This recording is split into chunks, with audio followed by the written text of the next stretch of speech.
के कणों का स्वतः मिलना ही विसरण कहलाता है। जैसे कि दो विभिन्न पदार्थ कौन से हो जाएंगे, जैसे एक तो एग्जाम्पल ले ले हम, एक मिनट, एक तो एग्जाम्पल ले ले हम हवा का। तो हवा है, या मैं अंडरलाइन कर रही हूँ, लिखा हुआ है, एक हवा है और हवा में जैसे आप अगरबत्ती जला रहे हैं तो उसकी जो स्मेल है वो जैसे जाती है तो धीरे धीरे स्वतः ही मिल जाती है। स्वतः का मतलब ही हो गया खुद से मिलना। ठीक है, तो ये चीज याद रखिएगा कि स्वतः मिलना ही विसरण कहलाता है। अब फिर दूसरा एग्जाम्पल, जैसे पानी के अंदर जैसे आप नील डालते हैं तो देखेंगे थोड़े देर नील डालने के बाद छोड़ देंगे, एक दो 1 और 2 ड्रॉप नील डालने के बाद धीरे धीरे जो नील है ना, ब्लू नील जो हम लोग कपड़ों में भी लगाते हैं, धीरे वो फैल जाएगा, पूरे ग्लास में हर जगह फैल जाएगा। तो इसको ही हम विसरण कहते हैं, ये आपको याद रखना है। और हमें यह भी पता चलता है कि गर्म करने पर विसरण की प्रक्रिया तेज हो जाती है। क्यों? क्योंकि जब हम कोई चीज गर्म कर देते हैं, हीट कर देते हैं, तो वहां पे गतिज ऊर्जा जो है, कणों की गतिज ऊर्जा, जो कण है जो आपस में एक दूसरे से मिल रहे हैं, उनका जो गतिज ऊर्जा है तेज हो जाता है। यही कारण है कि कोल्ड वाटर की अपेक्षा जो गर्म पानी होता है उसमें विसरण की प्रक्रिया काफी तेजी से होती है। यहां तक हम लोग समझ चुके हैं।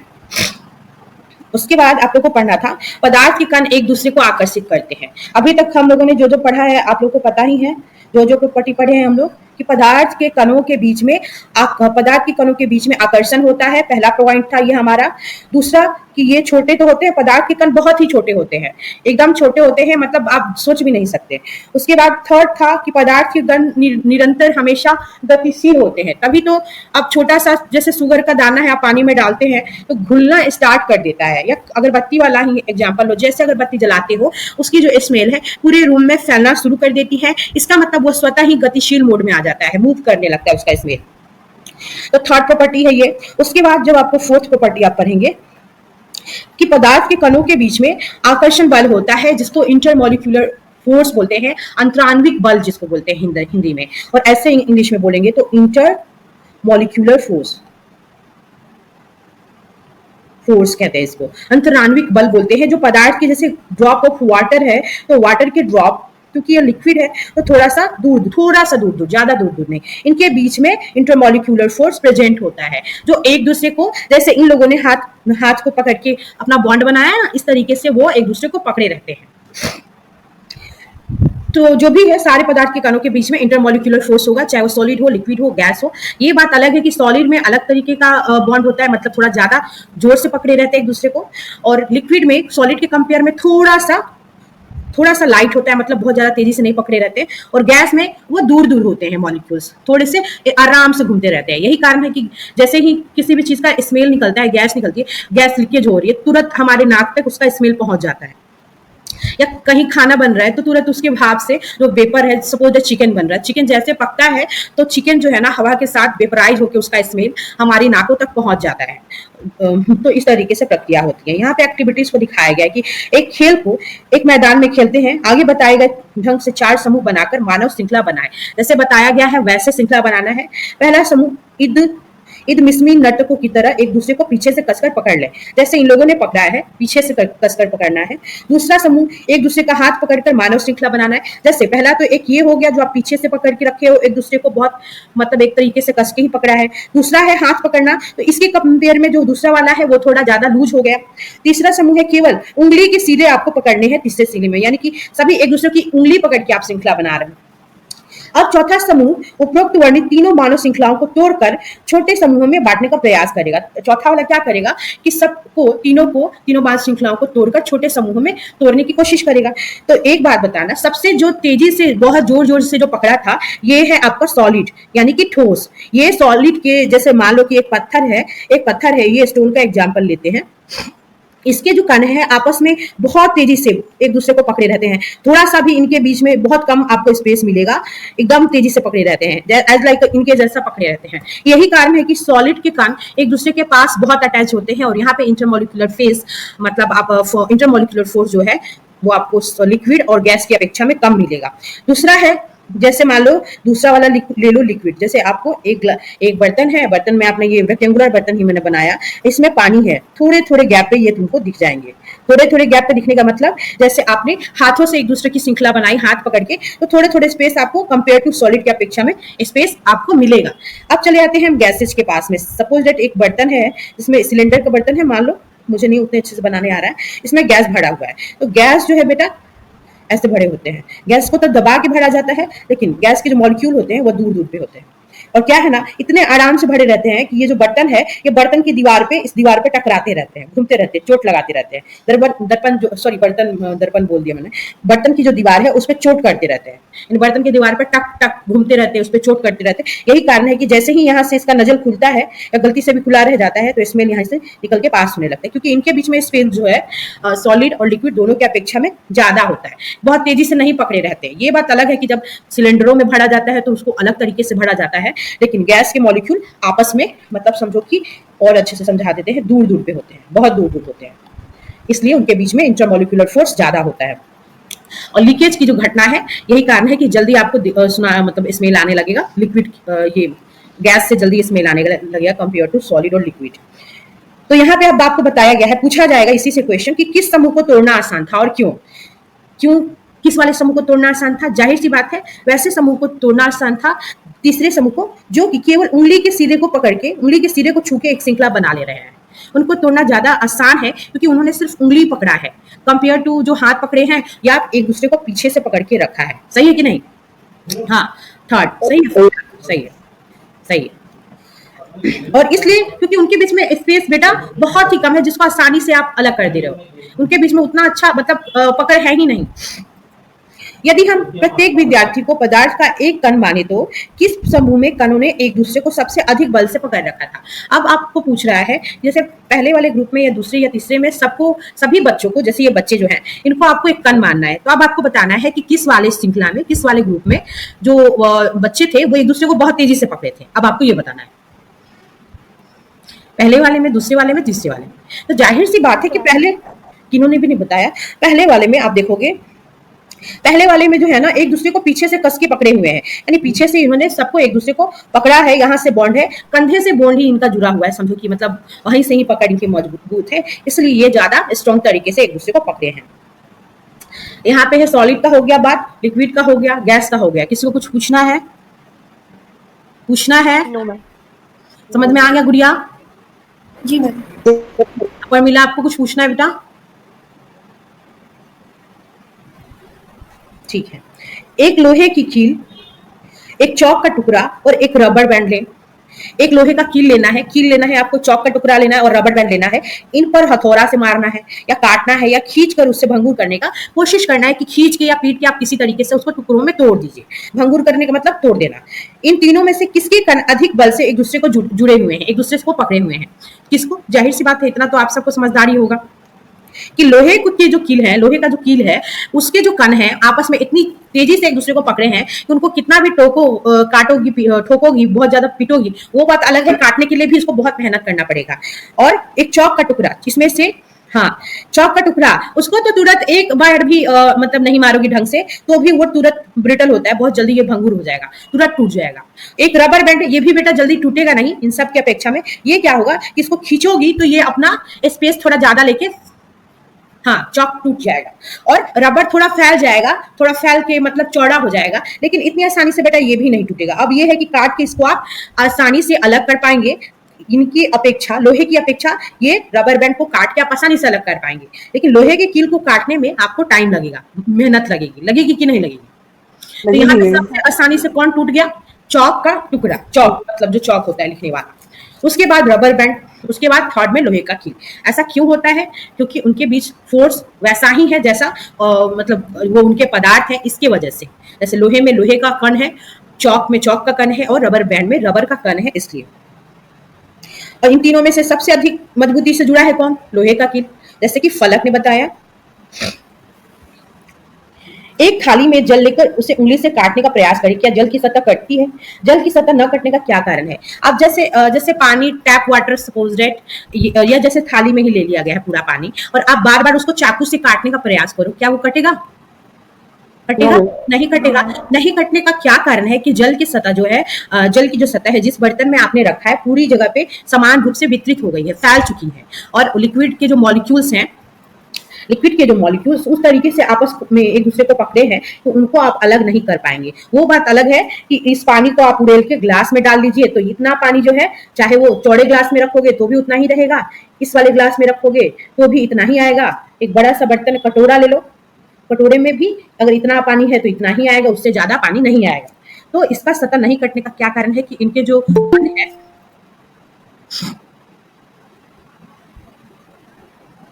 इनके जो कण है वो एक दूसरे को पकड़ के रखे हैं, इसलिए ये इसके जो इसको काटने से या कितना भी चाकू से काटने का प्रयास कर रहे हैं उसके सतह जो है कटती नहीं है। उपरोक्त तीनों क्रियाकलाप सुझाते हैं कि आपको ये पता चलेगा इन तीनों एक्टिविटीज से कि पदार्थ के जो कण है उनके कणों के बीच में एक बल काम करता है, एक फोर्स काम करता है जिसका नाम हम पहले ही बता दिए हैं। यह बल कणों को एक साथ बांध के रखता है, जोड़ता है, मतलब पकड़ के रखता है। इस आकर्षण बल का सामर्थ्य प्रत्येक पदार्थ में अलग अलग होता है। इस आकर्षण बल का लॉ ऑफ अट्रैक्शन भी बोल सकते हो। इस आकर्षण बल का जो सामर्थ्य है, मतलब इसकी जो शक्ति है पकड़ के रखने की, अलग अलग पदार्थों में अलग है। जैसे ठोस में सबसे ज्यादा है या कम है? ठोस में सबसे ज्यादा है, उसके बाद द्रव्य में उसकी अपेक्षा में थोड़ा कम है, और गैस में सबसे कम है ये फोर्स। ठीक है, तो ये याद रखिए। कैसे कम है वो चीज हम पहले ही समझा दिए।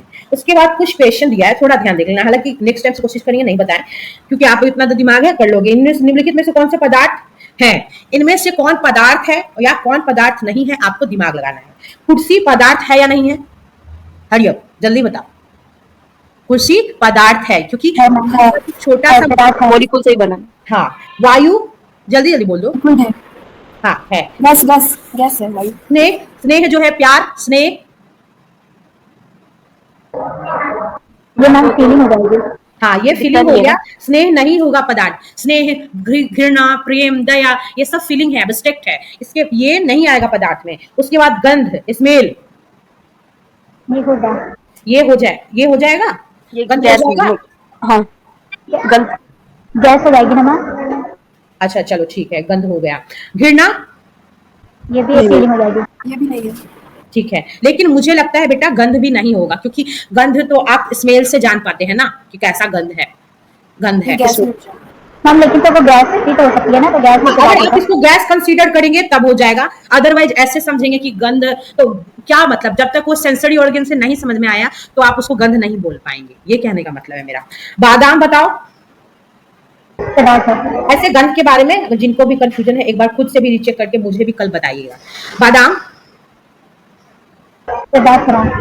विचार, विचार आपके जो विचार हैं नहीं है, ये तो कुछ नहीं है। शीत यानी कि ठंडा नहीं है, ठंडा गरम ये सब चीज है क्या? ठंडा गरम ये सब नहीं। अब पानी की बात करते, बर्फ की बात करते तो अलग बात, भाप की बात करते तो अलग बात है। नींबू, नींबू है, पानी भी है, और इत्र की सुगंध है क्या? नहीं मैम, ये भी तो स्मेल हो जाएगी। हाँ ये भी स्मेल हो जाएगा, अगर सिर्फ इत्र लिखता तो हो जाता, लेकिन इस इत्र की स्मेल नहीं होगी। ठीक है, ऐसे एक दो चीजें जो है आप लोग भी कल दृश्य कीजिएगा, ऐसे जहां तक मैं बता रही हूँ सही है क्योंकि गंध की बात की जा रही है। आगे देखिए, निम्नलिखित प्रेक्षण के कारण बताएं। गर्मा गर्म खाने की गंध कई मीटर दूर से ही आपके पास पहुंच जाती है, लेकिन ठंडे खाने की महक लेने के लिए आपको उसके पास जाना पड़ता है, ऐसा क्यों? मिश्रण के कारण। विचरण के कारण, विचरण के कारण होता है, सही है, लेकिन विचरण तो दोनों खानों में होगा, ठंडे में भी गर्म में भी। तो गर्म में इसलिए गर्म वाले के जो मॉलिक्यूल होंगे वो पास पास हैं। गर्म में नहीं, मैंने अभी भी बताया था कि ठंडे पानी और गर्म पानी दोनों में जब आप किसी चीज को डालते हैं तो रिएक्शन जो होता है गर्म में ज्यादा होता है, क्योंकि उसमें जो गतिज ऊर्जा होती है, जो आपका फोर्स होता है गतिज ऊर्जा, वो बहुत तेजी से काम करता है। यही कारण है कि आप जैसे मटर पनीर की सब्जी या पनीर का कुछ भी बना रहे हो शिमला मिर्च वगैरह यूज करके, तो गर्म करते समय जैसे उसको पैन में फ्राई करते हो उसका स्मेल तेजी से जाता है और पता चल जाता है अगल बगल वाले को कि इसके यहाँ मैगी बन रहा है या चाउमीन बन रहा है या पनीर की सब्जी बन रही है, क्योंकि वो गर्म रहता है, हीट होता रहता है। लेकिन उसके जस्ट अपोजिट अगर बन गया रहेगा, ठंडा होता रहेगा, तो उसमें स्मेल नहीं पास करेगा, क्योंकि वो ठंडा हो चुका है ना, उसमें गतिज ऊर्जा उतनी ज्यादा नहीं होगी। गर्म करने पर मॉलिक्यूल्स तेज हो जाते हैं और तेजी से मतलब बॉयल होने लगते हैं। एक एग्जांपल से भी समझाया था, जैसे चाय का पानी रखते हैं ना चाय बॉयल होने के लिए, तो देखोगे जैसे जैसे पानी गर्म होता है ना पानी खौलने लगता है, लेकिन वही पानी जितनी बार आप ठंडा करते जाओ उसके मॉलिक्यूल आपको खोलते हुए नहीं दिखेंगे, क्योंकि उसके मॉलिक्यूल ठंडे पड़ जाते हैं और उनमें जो एक्टिवनेस है, गतिज ऊर्जा कम हो जाती है। समझ में आया ऐसा क्यों होता है? गतिज ऊर्जा के कारण। मिश्रण तो ठीक बता रहे हो, लेकिन गतिज ऊर्जा के कारण, क्योंकि गर्म खाने में गतिज ऊर्जा ज्यादा होती है। स्विमिंग पूल में गोताखोर पानी काट पाता है, इससे पदार्थ का कौन सा गुण अपेक्षित होता है? बताओ। एक और है, पदार्थ के कणों की क्या विशेषता होती है? पदार्थ के कणों की सारी विशेषता मैंने बता दी है ऊपर में जितना भी है। बताओ। अभी बताया है ना कि पदार्थ के कणों के बीच में एक आकर्षित करते हैं, फिर वो निरंतर गतिशील होते हैं, निरंतर गतिशील होते हैं, उनके कण पास पास होते हैं, बहुत छोटे होते हैं, हाँ, उसके बीच में रिक्त स्थान होता है। हाँ सही है, जितना भी बताया, उसके कण छोटे होते हैं।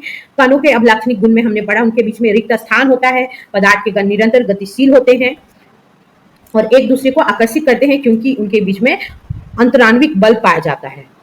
उसके बाद ये हो चुका है, देखो ये इरेज हो गया। एक क्वेश्चन आप लोग को दे रहे HW और 2 यहाँ पे, ये आप लोग कल करके आइएगा, इत्र की सुगंध और गंध, और ये थर्ड वाला कि ऐसा क्यों है, क्योंकि अभी बताया हम लोगों ने नहीं काट पाता, ऐसा क्यों।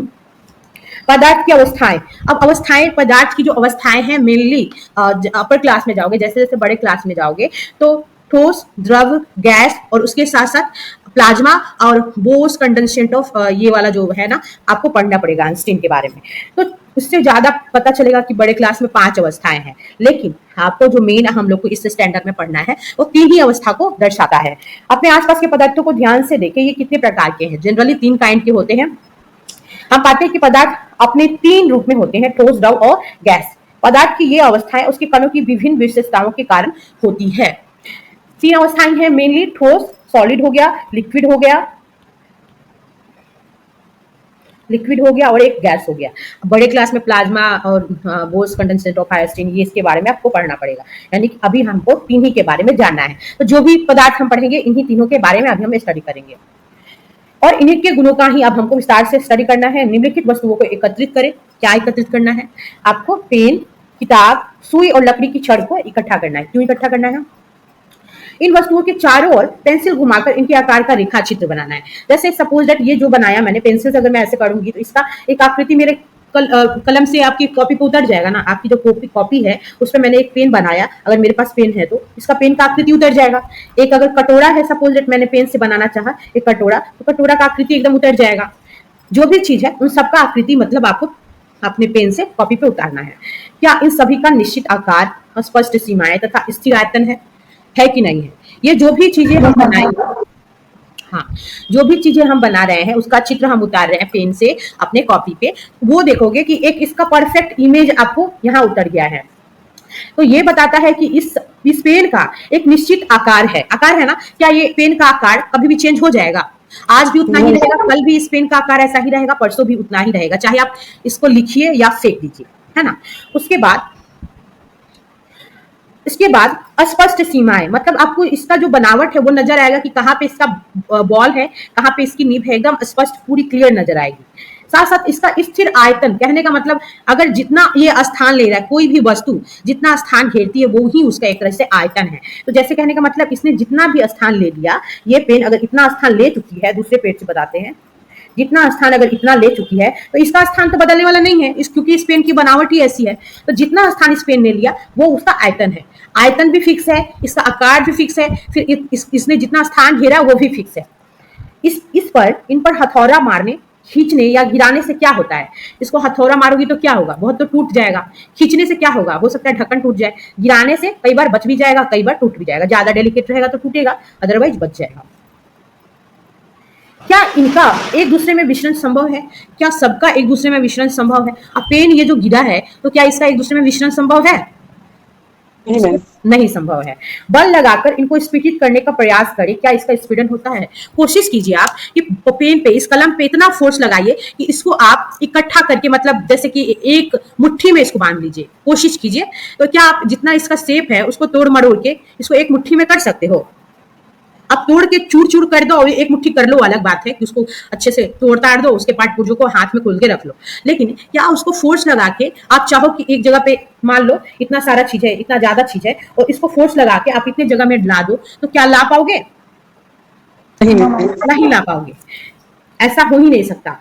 इनका स्पीडन होता है। स्पीडन का मतलब हो गया जैसे कि कोई भी पदार्थ अगर ज्यादा जगह घेरता है तो उसको बल लगा के उसको कम जगह में आप शिफ्ट कर सकते हैं। जैसे कई बार क्या होता है ना, हमारे घरों में बहुत सारा सामान इधर उधर अच्छे से दूर दूर पे रखा गया होता है, तो कई बार बहुत लोग क्या करते हैं कि छोटा सा डब्बा लिया, एक्स्ट्रा डब्बा, और उसमें उसको रख करके साइड कर दिया, हाँ, उसको रख के साइड कर दिया। तो ये क्या है ना, एक डब्बे में रख के सबको अरेंज कर दिया और हटा दिया सामने से।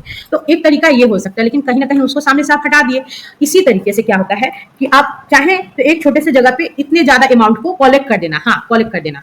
ये सारा, ये जो कलेक्ट करने का स्पीडियता का गुण जो है सभी पदार्थों में नहीं पाया जाएगा। कुछ कुछ पदार्थों में पाया जाएगा, कुछ में नहीं पाया जाएगा। कहाँ पाया जाएगा, नहीं पाया जाएगा, इसके बारे में हम सीखेंगे। उपरोक्त सभी उदाहरण ठोस के हैं। ये जो भी बातें हम लोगों ने की है, ये अभी हमने सिर्फ ठोस के बारे में की है। तो पहला चीज कि ठोस का आकृति निश्चित होता है, आकार निश्चित होता है। अभी हम लोगों ने पढ़ा, जो भी चीजें पढ़ी सब किसके बारे में थी, ठोस के बारे में। तो ठोस का क्या निश्चित होता है, आकार। इसकी सीमा निश्चित होती है, जितना बनावट है, अगर ये ठोस बड़ा सा पत्थर है तो इतना ही रहेगा, है ना। इसका आयतन भी स्थिर रहेगा, इतनी बनावट है तो इतना ही रहेगा। भारी आयतन इट मींस कि इसमें वजन रहेगा। वजन रहेगा कि नहीं, पत्थर है तो वजन तो रहेगा ना। इसको हथौड़ा से मारने पे हो सकता है थोड़ा बहुत झड़ जाए, पूरा नहीं टूटेगा एक बार अगर हथौड़ा मार रहे हो तो।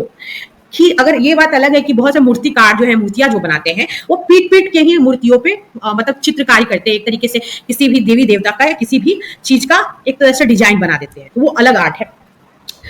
क्या इनको इसका विसरण संभव है, तो विसरण कतई संभव नहीं है। अब इस पत्थर को आप भुला पाएंगे क्या पानी में, कितने दिन भी नदी में भी पड़ा रहेगा तो भी ये घुलने वाला नहीं है।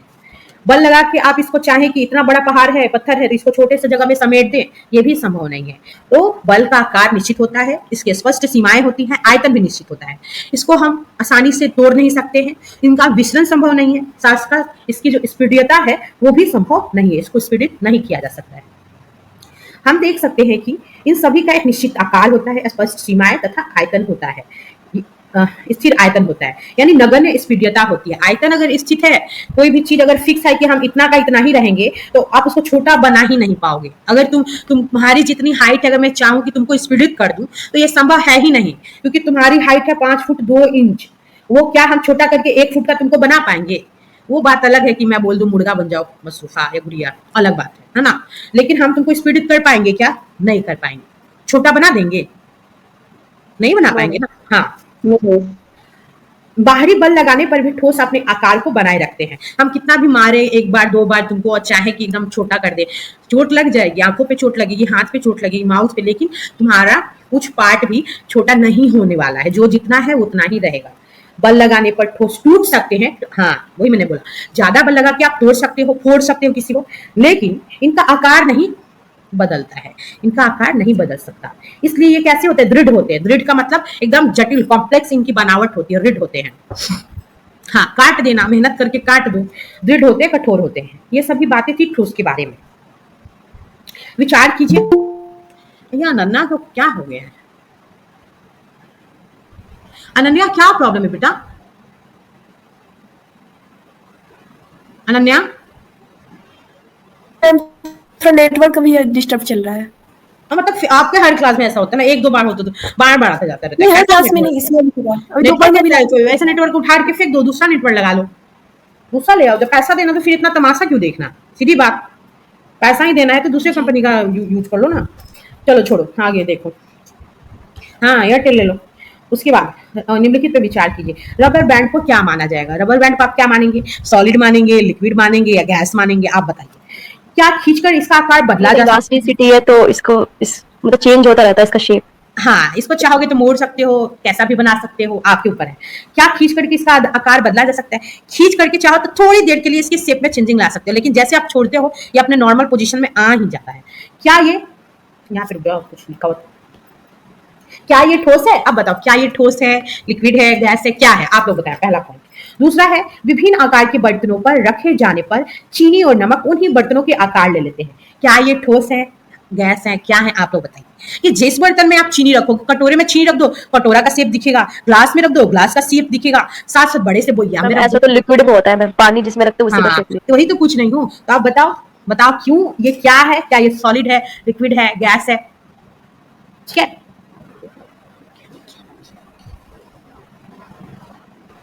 चलो कोई बात नहीं, इसलिए पासवर्ड नहीं बताना चाहिए। हाँ, आगे थर्ड वाला देखो। स्पंज क्या है? स्पंज आता है ना, एक आता है ना स्पंज, बेबी वाला स्पंज आता है। नहीं, खाने पे ध्यान देता है। स्पंज आता है, इसको गाल को कुछ कुछ लगा के उसको गाल हैं तो हमारा गाल गोरा गोरा हो जाता है और पिंक पिंक हो जाता है। वो वाला स्पंज, या बहुत गद्दे में भी भरा जाता है जिसपे आप ऐसे डब से बैठोगे थोड़े से नीचे चले जाओगे, उस स्पंज के कारण ही होता है। डस्टर पे भी होता है। हाँ क्या यह ठोस है, लेकिन फिर भी इसका स्पीडन संभव है क्यों? लेकिन एक चीज देखोगे, जो स्पंज है बेटा, वो क्या है वो मुझे नहीं पता, आप लोग को बताना है। लेकिन आप उसको चाहो ना तो हाथ में ऐसे पकड़ के दबा सकते हो, क्योंकि जब उसको पानी में आप सोक करने के लिए डालते हो, बहुत ज्यादा पानी अपने अंदर एब्जॉर्ब कर लेता है ना। और ऐसे करके पकड़ लो हाथ में, मुट्ठी में 2-4 स्पंज आराम से पकड़ा जाएगा। तो स्पीडन तो संभव है, लेकिन क्या ये ठोस है? अगर है तो क्यों है बताइए। आप लोग 3 दे दिए ना, जल्दी हरी अप। हाँ ठोस है, मतलब नीचे लिखा है ये सब भी ठोस है। बहुत गलत बात है, चीटिंग हो गया ये तो। अब बताओ, सब ठोस है? ये सभी ठोस है, देख ही लियो। चलो कोई बात नहीं, अगली बार से छुपा के रखेंगे। रबर बैंड ठोस है, क्यों ऐसा कहेंगे कि ये ठोस है? जब आप खींचते हैं तो नो डाउट कि जब आप जितनी देर इसको फैलाए हो उतनी देर वो दूसरे कंडीशन में है, मतलब अपनी नॉर्मल कंडीशन में नहीं है। बट आप जैसे इसको छोड़ते हैं फिर से अपने नॉर्मल कंडीशन में आ जाता है। तो कहीं ना कहीं ये जो अपना रियल रूप है वो बनाया हुआ है, जो इसका आकार है, आप कितना भी इसको खींच ले, तान ले, फैला ले, अपने रियल रूप में आ ही जा रहा है। तो कहीं ना कहीं जो इसके कण है वो एक दूसरे को पकड़ के रखे हैं, तो फिर से वापस से अपने कंडीशन में आ गया। अगर ये दूसरा लिक्विड होता तो क्या आप इसको आराम से अलग करते 2 बर्तनों में, क्योंकि इनके कण आसानी से अलग हो जाते। अगर गैस होता तो कोई बात ही नहीं है, एक बार सिलेंडर की हवा खोल दो, थोड़ी देर में गैस पूरा निकल के रूम में फैल जाए। तो पता चल गया क्यों नहीं है ये, अदर लिक्विड नहीं है और गैस क्यों नहीं है। विभिन्न आकार के बर्तनों में, हाँ ठीक है, नमक और चीनी दोनों जो है उनके कण जो है, उनके कणों में ये गुण है। जैसे कि आप ये इसलिए ठोस है कि इनका जो स्ट्रक्चर है, जिस बर्तनों में रखा गया उसका आकार तो ले लिए लिक्विड जैसा गुण दिखा रहा है, लेकिन क्या कारण है कि ये लिक्विड कंसीडर नहीं किया गया? इसलिए क्योंकि जिस क्रिस्टल के जो इनके जो क्रिस्टल हैं, यानी इनके जो कण है, उनके आकार जैसा एक चीनी का दाना है, एक चीनी का दाना सिर्फ ले लो, उसका आकार वो फिक्स रहेगा, उसका आकार फिक्स ही रहेगा। आप लिक्विड वाला गुण उसके आकार में, एक चीनी के दाने में नहीं दिख रहा है। एक नमक का छोटा सा पाउडर, जो 1 चम्मच आप 1 चुटकी 1 पिंच ले लो और उसको रखो अपने सामने, वो बदलेगा नहीं। उसका जो क्रिस्टल है, उसका जो दाना है, एज इट इज अपने नॉर्मल रूप में ही दिखेगा तुमको, बदला हुआ नहीं दिखेगा। मतलब जो उसमें का इंटरमोलिक्यूलर फोर्स है वो दूर दूर नहीं है, इसका मतलब थोड़े दूर नहीं है, इसका मतलब लिक्विड नहीं है, यानी उसको हम अलग नहीं कर पाएंगे लिक्विड के जैसा। 2 बर्तनों में मैं चाहूँ तो पानी को, दूध को अलग कर सकती हूँ, लेकिन ये प्रॉपर्टी इन क्रिस्टल्स में नहीं है। इससे पता चला कि इनके कणों में द्रव्य का कोई गुण नहीं है। साथ साथ गैस इसलिए भी नहीं है क्योंकि गैस वाले में आपको पता है कि स्मेल आने लगती है, अगर हम इसको खुले आसमान या वायु में छोड़ दें तो स्मेल आएगा, लेकिन ऐसा कुछ गुण नहीं पाया गया। इसकी वजह से ना ये लिक्विड है ना गैस है, ये ठोस है। स्पंज भी क्या है, यहाँ पर लिखी गया है, स्पंज में बहुत छोटे छोटे छेद होते हैं जिनमें वायु भरी गई होती है, लेकिन जैसे ही उसको पानी में डुबाते हो वायु निकल जाती है और पानी उसमें भर जाता है। इसके कारण क्या होता है कि पानी भर जाता है और वो भारी नजर आता है। जब हम इसे दबाते हैं तो वे वायु बाहर निकल जाती है, इसलिए तुम्हारी मुट्ठी में आ जाता है। और जब अगर पानी की बाल्टी में रखोगे, पानी भरा है, और जैसे हाथ से दबाओगे फिर से पानी निकल जाएगी और आपके एक मुट्ठी में आ जाएगा। इसलिए इसको स्पीडित करके हाथ में इकट्ठा करना, कलेक्ट करना संभव हो पाता है। लेकिन जैसे हाथ में अपने अगर इसको छोड़ दो आराम से, ये नॉर्मल पोजिशन में आ जाएगा, जैसा इसका बनावट है, जैसा शेप है वैसा ही आ जाएगा। इससे पता चला कि ये सॉलिड है, ना लिक्विड है ना गैस है, ये सॉलिड है। द्रव के बारे में पढ़ते हैं, द्रव का क्या गुण है, थोड़ा सा बचा है आपका क्लास का टाइम। द्रव अवस्था, निम्नलिखित वस्तुओं को एकत्रित करना है, कुछ जो चीजें हैं वो आपको इकट्ठा करनी है। आज सपना क्यों नहीं आई है? जल, खाना पकाने का तेल, ऐसा तो नहीं है मसरूफा, तुम लोगों ने टर्म डिवाइड किया, कभी तू कभी मैं, कभी मैं कभी तू, नहीं तो मैं, अच्छा ठीक है, ऐसे होता है तो जो फास्ट फ्रेंड होते हैं ना उसके साथ होता है। जल, खाना पकाने का तेल, दूध, जूस, शीतल पेय यानी ठंडा कोल्ड ड्रिंक्स, विभिन्न आकार के बर्तन, बहुत डिफरेंट शेप का बर्तन, सपोज दैट बहुत सारा बर्तन आता है ना, हाँ बहुत अच्छा। प्रयोगशाला के एक मापक सिलेंडर की सहायता से इन बर्तनों में 50 ml पर निशान लगा लो। जैसे मान लो कि विभिन्न आकार का बर्तन ले लो, जैसे आपने लिया है कटोरा ले लिया है, मेरे को उतना बनाने नहीं आता, समझ जाना। एक ग्लास ले लो, ये मान लो कोई एक स्पेशल जार है जो मैंने बनाया है, मैंने डिजाइन किया है, ठीक है। एक थाली ले लो, हैंडल ये चलो थाली है मान लो, है ना, कुछ भी है। अब क्या करना है कि 50 ml, मान लो कि आपने दूध लिया है, 50 ml ही आप लेके आए हो, या समझो कि आधा लीटर लेके आए हो। अगर आप इसमें भरेंगे तो इसमें 50 ml यहाँ तक आ रहा है, ठीक है, यहाँ 50 ml इसमें आप भर रहे हो तो इसको यहाँ तक आ जा रहा है, इसमें भर रहे हो तो इसमें इतना दूर तक ही आ रहा है, और इसमें भर रहे हो तो इसमें फैल गया है, ठीक है, और थोड़ी थोड़ी दूरी पे है। तो क्या 50 ml बेटा किसी भी बर्तन में चेंज हो गया है? 50 ml क्वांटिटी आपकी फिक्स है, चाहे उसको किसी भी बर्तन में रखे हो, 50 ml 85 ml रहेगा। आधा लीटर दूध को आप चाहे आप टोपिया में गर्म कर लो या छोटे से स्पैन में गर्म कर लो, या कटोरे में गर्म कर लो, बड़ा कटोरा है तो वो उसका क्वांटिटी कभी चेंज नहीं होगा, नहीं होगा ना। नो। हाँ, आधा लीटर दूध को अब आप पीने के लिए ग्लास में रख के आधा लीटर दूध दे दो किसी को पीने के लिए, बड़ा वाला ग्लास मेरे पास है, तो वो ग्लास के शेप जैसा दिखेगा। कटोरे में रख करके अगर किसी को रोटी दूध खाने के लिए दे दो तो आधा लीटर दूध कटोरा का शेप ले लेगा। यानी कि द्रव्यों में ये गुण होता है कि जिस भी बर्तन में आप उसको रखते हैं वैसा वैसा शेप और साइज ले लेता है, लेकिन उनकी क्वांटिटी फिक्स होती है। वॉल्यूम जी मैम, वॉल्यूम सेम रहता है और साइज और शेप चेंज हो जाता है। बहुत अच्छा, वॉल्यूम सेम है, सही है हर कंडीशन में। वही ये एक सिलेंडर की सहायता से इन्होंने बोला है कि 50 ml पे निशान लगाइए, क्योंकि आप लोगों को समझाने के लिए इन्होंने बोला है कि हर जगह पे 50 ml का निशान लगा दीजिए। इन द्रव्यों को फर्श पर डाल देने पर क्या होता है? फर्श पे डाल दोगे तो क्या होगा? फैल जाएगा, जाहिर सी बात है। लेकिन कौन कितना फैलेगा वो भी उनके बीच के कणों के बीच में जितना स्पेस है वो डिसाइड करेगा, ठीक है। जैसे जिनके बीच में कम स्पेस होगा, जो भी लिक्विड है, थैंक यू, देखते हैं, जिसके बीच में कम स्पेस होगा वो गिरते ही फर्श पे फैल जाएगा लाइक वाटर।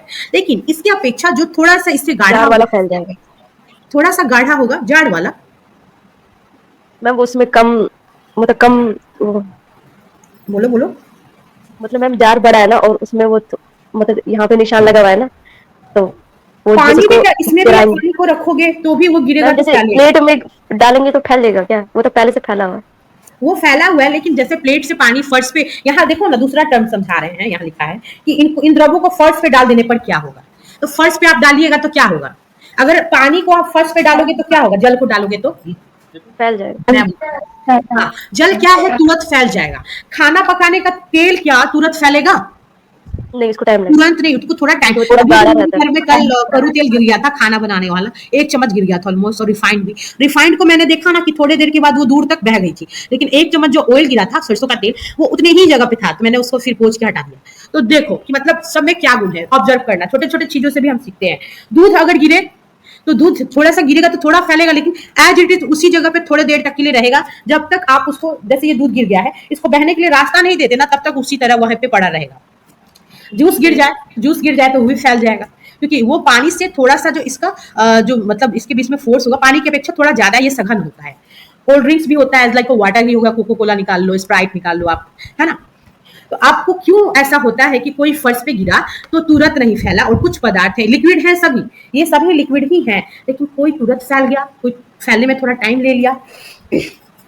क्या होता है? थिकनेस पे निर्भर करता है। हाँ, बहुत अच्छा। और थिकनेस कब डिसाइड होता है? उनके बीच में जो फोर्स है, किसी लिक्विड में जो ज्यादा गाढ़ा होगा, जैसे धीरे धीरे जब दूध बॉयल होते होते गाढ़ा होता है बेटा, तो उसकी में से जो पानी है वो पानी का अमाउंट वेपर बन के हट जाता है। वो गाढ़ा दूध जो बचा, उनके बीच में मॉलिक्यूलर फोर्स थोड़ा सा तेजी से वो पकड़ लेते हैं। तो वो 1 चम्मच भी अगर गलती से फर्श पे गिरा ना बेटा, खाते समय मलाई खा रहे हो आप, गिर गया तो मलाई ठप का ठप गिरा ही रहेगा, है कि नहीं? वो इधर उधर फैलेगा नहीं। तो ये है, किसी एक द्रव्य का 50 ml मापकर विभिन्न बर्तनों में क्रमशः एक एक करके डालें। अब मैंने समझा दिया है, ये फिर से उस काम को बोल रहे हैं। क्या प्रत्येक बार आयतन एक समान रहता है? जाहिर सी बात है, यहाँ पे हम लोगों ने किया, यहाँ पे 50 ml डाला, क्या हुआ? यहाँ भी 50 ml डाला, यहाँ भी 50 ml डाला, यहाँ भी डाल लिया, सब जगह देख लिया, हर जगह इसका आयतन समान था। क्या द्रव्य का आकार एक समान रहता है? अब बताओ, द्रव्य का आकार समान रहता है क्या? नहीं। आकार द्रव्य का बदल जाता है। हाँ, क्यों ऐसा होता है?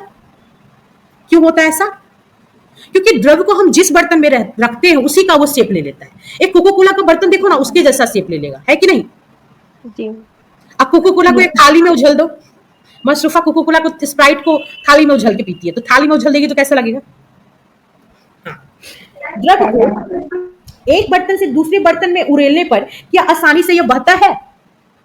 अगर मैं चाहूं कि अपने सरसों तेल का मैं खरीद के लाई एक मस्टर्ड ऑयल का पैकेट, मैंने इसको यहाँ से कट किया और अपने कंटेनर में, अपने बर्तन में, ऑयल वाले बर्तन में इसको उछल लिया, तो क्या ये आसानी से बह जाएगा उसमें? बोलो ना भाई, बहेगा कि नहीं बर्तन में? तभी तो स्टोर हो पा रहा है ना दूसरे कंटेनर में। जी। अब ये नहीं, फर्श पे गिरने के लिए नहीं बोल रहे हैं। क्या हम इसको अगर चाहें कि बर्तन में रख दे, दूसरे बर्तन में उड़ेलने पर, लिखा है ना कि दूसरे बर्तन में उड़ेलने पर, क्या ये आसानी से बहता है कि नहीं बहता है?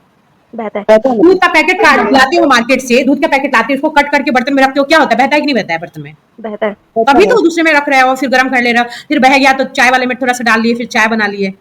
बह रहा है तो बहने की क्वालिटी है, तभी तो फिर ग्लास में उछल के अपने छोटे भाई को दे दोगे पीने के लिए, है कि नहीं? अब कंपेयर करने के लिए बोलेगा तो वहां पे हिसाब से अंतर करना। अगर अलग अलग चीजों का ऐसा नाम जैसे दिया गया है और तब पूछे तब स्मार्ट वाला उत्तर दीजिएगा कि हाँ सभी में से कौन पहले बहेगा और क्यों ऐसा होता है, थिकनेस के कारण, उनके फोर्स के कारण।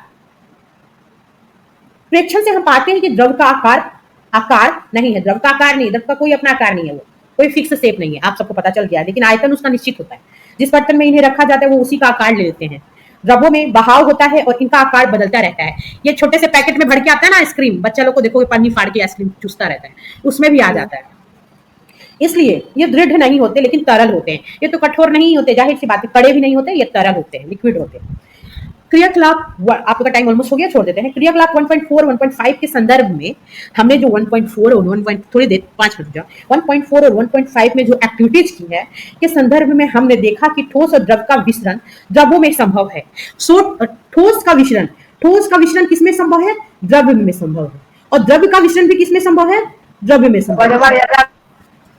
हेलो, ठोस का विसरण द्रव्य में कैसे संभव है? तो पहले वाले का एग्जांपल देख लो। यहाँ पे आपका शुगर है, चीनी है, शुगर का दाना है, वो आपने किस में डिसॉल्व किया? वाटर में। तो हो गया सॉलिड का लिक्विड में मिश्रण।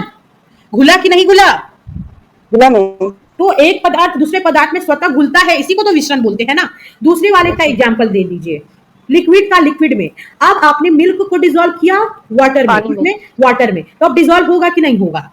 एक और आ जाएगा, थर्ड वाला अभी पढ़ा नहीं हम लोगों ने, कल पढ़ेंगे। गैस का भी लिक्विड में आप देखोगे, गैस का लिक्विड में जब आप स्प्राइट खोलते हो तो इसके में CO2 गैस होती है और वाटर होता है, साथ साथ कुछ केमिकल सोडियम कार्बोनेट वगैरह भी डाला जाता है, होता है ना। उसमें गैस होती है कि नहीं? Carbon dioxide. जैसे खोलते हो अंदर से आवाज आती है, थोड़ा सा फेंक भी देता है, that is the carbon dioxide.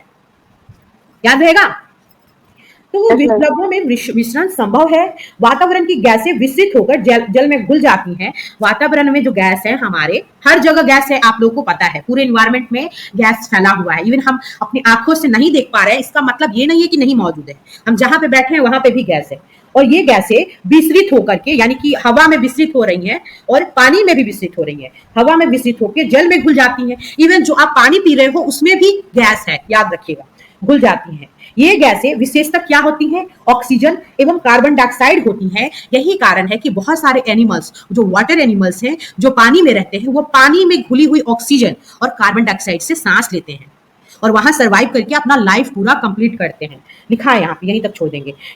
Carbon dioxide जलीय जंतुओं एवं पौधों के लिए अनिवार्य होती है क्योंकि उनका लाइफ उससे चलता है। वो ऑक्सीजन लेते हैं। और कार्बन डाइऑक्साइड क्यों जरूरी है? क्लोरोफिल के प्रोसेस से खाना बनाने के लिए। ये आप लोग को पता है। आज के लिए यही तक रहने देते हैं। इसमें कोई डाउट है तो आप लोग बता दो। नो किसी को समझ में आया? ऐसा था कि छूट गया, नहीं समझ में आया, मिस्टेक हुआ? समझ में आ गया। आज वाला जो होमवर्क दिए हैं, गंध और इत्र का गंध, और एक और क्वेश्चन था जो अंडरलाइन किए थे, पता नहीं कहाँ चला। ये गंध है, हाँ, और इत्र की सुगंध, गंध और इत्र की सुगंध, और स्विमिंग पूल वाला। ये थर्ड आप लोगों का SW है आज का, भूलिएगा मत। क्या बताना है बेटा? बोलो मैम, इसमें क्या बताना है? ये बताना है कि ये जो गंध है और इत्र की शुद्ध गंध, जो पार्टिकुलर अलग अलग, थैंक यू, वो जो लिखा है वो क्या पदार्थ है या नहीं है, और है तो कैसे है, ये भी आपको बताना है, क्योंकि हम जब बताते तो एक्सप्लेन करते, तो मुझे एक्सप्लेनेशन भी चाहिए। और एक और चीज याद है, हमने पढ़ा कि पानी को हम काट नहीं सकते हैं, लेकिन स्विमिंग पूल में जो गोताखोर होता है, जो उसमें डुबकियां लगाता रहता है, वो क्या करता है? पानी को काट पाता है। हम सुनते हैं ना, जब स्विमर जो होता है पानी को काट के आगे बढ़ता है, तो व्हाट इट मीन्स, उसका क्या मतलब है और कैसे वो पानी को काटता है। तो इसमें पदार्थ का कौन सा गुण दिख रहा है आपको, ये बताना है। 2 क्वेश्चन आप लोग का SW है। फिर कल मिलते हैं। जो भी कोई डाउट है रिवीजन कर लीजिएगा, क्योंकि इस क्वेश्चन में उतना था नहीं जान, इसलिए हम बीच बीच में नहीं पूछे हैं, लेकिन हम जरूर पूछेंगे, चाहे लास्ट में पूछ रहे या जब भी मेरा तो याद रखिए। पानी जो काट, मैम पानी तो लिक्विड है, तो देखो इसलिए मैं SW दिए। SW का मतलब क्या होता है? घर से करके होमवर्क। होम का मतलब क्या होता है? घर। वर्क का मतलब क्या होता है? काम। तो घर का काम है ये, तो घर का काम करके आइएगा, फिर हम आपको क्लासरूम में क्लास का वर्क बता देंगे, ठीक है? Okay ma'am, thank you much. पढ़ाई करो सब कोई अच्छे से, इधर उधर मत करो, टाइम वेस्ट मत करो, 10 चैनल पे मत घूमो। क्या मैम? वह सभी जीवधारी अपने जीवन निर्वाह के लिए सांस लेते हैं, श्वास लेते, जो भी बोल लीजिए। जलीय जंतु जल में घुली ऑक्सीजन के कारण सांस लेते हैं। इस तरह से हम इस निष्कर्ष पे पहुंचते हैं कि द्रव्य में ठोस यहाँ लिखा है, द्रव्य और गैस। द्रव्य में क्या? द्रव्य में ठोस, द्रव और गैस तीनों का विसरण संभव है। मतलब कल हम लोग पढ़े थे ना, द्रव्य में जैसे ठोस का विसरण संभव है, ठोस का द्रव्य में, कहने का मतलब शुगर का, चीनी है ना, चीनी का वाटर में विसरण संभव है। तो ठोस का जो है द्रव में भी विसरण संभव है, द्रव का द्रव्य में संभव है, जैसे मिल्क और वाटर ले लो, समझा दिया था। और गैस का भी द्रव्य में, जैसे कि आपका जो स्प्राइट का बोतल आता है उसमें गैस मिली रहती है, कार्बन डाइऑक्साइड। तो विसरण संभव है। एक चीज जान जाना, विसरण की जो प्रक्रिया होती है हमेशा हायर कंसंट्रेशन से लोअर कंसंट्रेशन की ओर होती है, यानी उच्च सांद्रता से, हिंदी में बोले तो निम्न सांद्रता की ओर। जैसे यहाँ पे अगर आपने एक अगरबत्ती जलाया है और वो जलने लगी, उसका स्मेल इधर उधर फैलेगा, तो पहले जो स्मेल यहाँ पे ज्यादा होगा, जैसे ही स्मेल ज्यादा यहाँ हो जाएगा, धीरे धीरे ये आपके कमरे में चारों ओर फैल जाएगा। तो हायर कंसंट्रेशन का मतलब कि पहले एक जगह पे ज़्यादा उसकी स्मेल होगी, फिर धीरे धीरे आपके रूम में सभी जगह लोअर साइड में जहाँ पे स्मेल, जो अगरबत्ती है उसका स्मेल जहाँ पे नहीं होगा, उस एरिया की तरफ वो जाने लगती है जहाँ पे उसका स्मेल नहीं होगा। इसी तरीके से विसरण का जो प्रक्रिया है हमेशा हायर कंसंट्रेशन से लोअर की तरफ होता है। जैसे पानी का एक नल है और वहाँ पे टैप लगा दिए हो आप, टैप और पानी आपको खोलना है। जैसे आप पानी खोलोगे, पानी तो पूरा ये बर्तन भरा हुआ है, जैसे आप टैप खोलोगे पानी का गिरना शुरू हो जाएगा, यानी ज़्यादा पानी जो है कम साइड में अब बहना शुरू हो जाएगा। तो हायर कंसंट्रेशन से फिर लोअर कंसंट्रेशन की ओर इसका आ गया। ठोसों की अपेक्षा द्रवों में विसरण की दर अधिक होती है, क्योंकि द्रव्य जो है ठोसों की अपेक्षा इसलिए द्रव में आसानी से विसरण हो जाता है और कम समय में, क्योंकि द्रव्य तुरंत एक दूसरे में, द्रव का द्रव में ही विसरण होता है, इसलिए आसानी से तुरंत मिल जाता है। जैसे मिल्क और वाटर का ही लो, पानी में जैसे आप चाय बनाने के लिए पानी में थोड़ा दूध मिलाते हैं, तो हर लोग मिलाते हैं, तो जैसे तुरंत वो डिज़ोल्व हो जाता है, दोनों एक दूसरे में अच्छे से मिल जाते हैं। लेकिन जैसे ही आप एक ग्लास पानी में चीनी को डालेंगे तो उसका कण पहले नीचे बैठ जाएगा, फिर धीरे धीरे घुलना शुरू होता है। इसलिए यानी द्रव में ठोसों की अपेक्षा द्रव में जो द्रव का विसरण है वो अधिक दर से होता है, यानी बहुत फास्ट होता है। ऐसा इसलिए है क्योंकि द्रव जो है, द्रव अवस्था में पदार्थ के कण स्वतंत्र होते हैं, यानी उनके बीच जो स्पेस होता है थोड़ा कम होता है ठोसों की अपेक्षा, क्योंकि ठोस एक दूसरे को बहुत तेजी से पकड़े रहते हैं और उतना तेजी से द्रव नहीं पकड़ा रहता, थोड़ा सा स्पेस उसमें होता है, वो आजाद होते हैं, मतलब स्वतंत्र होते हैं, गति करते रहते हैं, इसलिए आसानी से वो विसरण की प्रक्रिया में तुरंत एक्टिवली भाग ले लेते हैं। और ठोस की अपेक्षा द्रव के कणों में रिक्त स्थान भी अधिक होता है, वही जो मैं बताई अभी तुरंत, वही बात यहाँ लिखी है कि द्रवों में स्पेस अधिक होने के कारण वो ज़्यादा मतलब आराम से इधर उधर मूवमेंट कर सकते हैं, इसलिए तुरंत ये पानी में डिजोल्व हो जाएगा, इसको पानी में घुलने में टाइम लगेगा। आपने क्या देखा, एक्चुअली हम लोग को शायद ऊपर भी पढ़ना है, एक मिनट, हाँ गैसीय अवस्था हम लोग को पढ़ना है। यहाँ तक समझ में आ गया सबको? आ गया होगा, आई थिंक। किसी को दिक्कत है तो पूछो। आपने कभी उस गुब्बारे वाले पर ध्यान दिया है जो गैस के एक ही सिलेंडर से बहुत सारे गुब्बारों में हवा भरता है? उसके एक सिलेंडर में बहुत सारी गैस होती है, बहुत ज़्यादा भरा रहता है हवा, गैस एक्चुअली, और उसी की मदद से वह वहाँ पे उसका जो नजल है उसको खोल करके आराम से गुब्बारा घुसाता है और थोड़ा सा हवा देके उसको भर देता है, फिर बंद कर देता है धागे से, फिर दूसरा गुब्बारा इसी तरीके से बहुत सारे गुब्बारों में वो हवा भर देता है। उससे पता लगाएं कि एक सिलेंडर से वह कितने गुब्बारे भरता है। जाहिर सी बात है, जितना ज़्यादा, अगर मान लो एक में जितनी अट रही होगी हवा, जितना जा रहा होगा, अगर उसके कंपेयर में सिलेंडर में ज़्यादा गैस है तो ज़्यादा ही भरेगा, जाहिर सी बात है। उससे पूछिए कि सिलेंडर में कौन सी गैस है, हमको जानना चाहिए एक्चुअली। हम लोग गुब्बारे में कौन सा हवा भरा जाता है, सबको पता है या नहीं, थोड़ा बताओ। गुब्बारे में कौन सा गैस भरा जाता है? CNG. CNG? Helium. Nitrogen? Nitrogen. Nitrogen मैंने बहुत जगह पढ़ा है, एक जगह हीलियम दिया था, एक जगह हीलियम और नाइट्रोजन दोनों को मिक्स करके मैंने पढ़ा है। अब आप लोग एक बार रीचेक कर लेना कि क्या भरा रहता है, या अभी ही बताओ, क्लास में ही सबका कंफ्यूजन दूर हो जाए। देखिए हीलियम और नाइट्रोजन, आई थिंक हीलियम भी होगा उसमें और नाइट्रोजन भी होगा, कहीं दोनों। कहीं नाइट्रोजन भी दिया रहता है मैम हाँ, गुब्बारे नाइट्रोजन भी में। दिया रहता है, सही मैम बोल रहे हो। हीलियम लिखा है गूगल पर। Helium is the gas used to fill balloons. अच्छा ठीक है, तो आप हीलियम इज हीलियम लाइट। हल्का होता है हाँ हवा से, जी। इसलिए तुरंत आसमान में ना गुब्बारे में हवा भरते ही वो उड़ने लगता है। हीलियम भी जनरली हर जगह दिया रहता है, बट कहीं हीलियम और नाइट्रोजन भी कहीं कहीं देखा है, देख लेना आप लोग, ठीक है। 100 ml की 3 सिरिंज लें और उनके सिरे को रबर के कॉर्क से बंद कर दें। जैसा कि चित्र में दिखाया गया है, सभी सिरिंजों के पिस्टन को निकाल दें।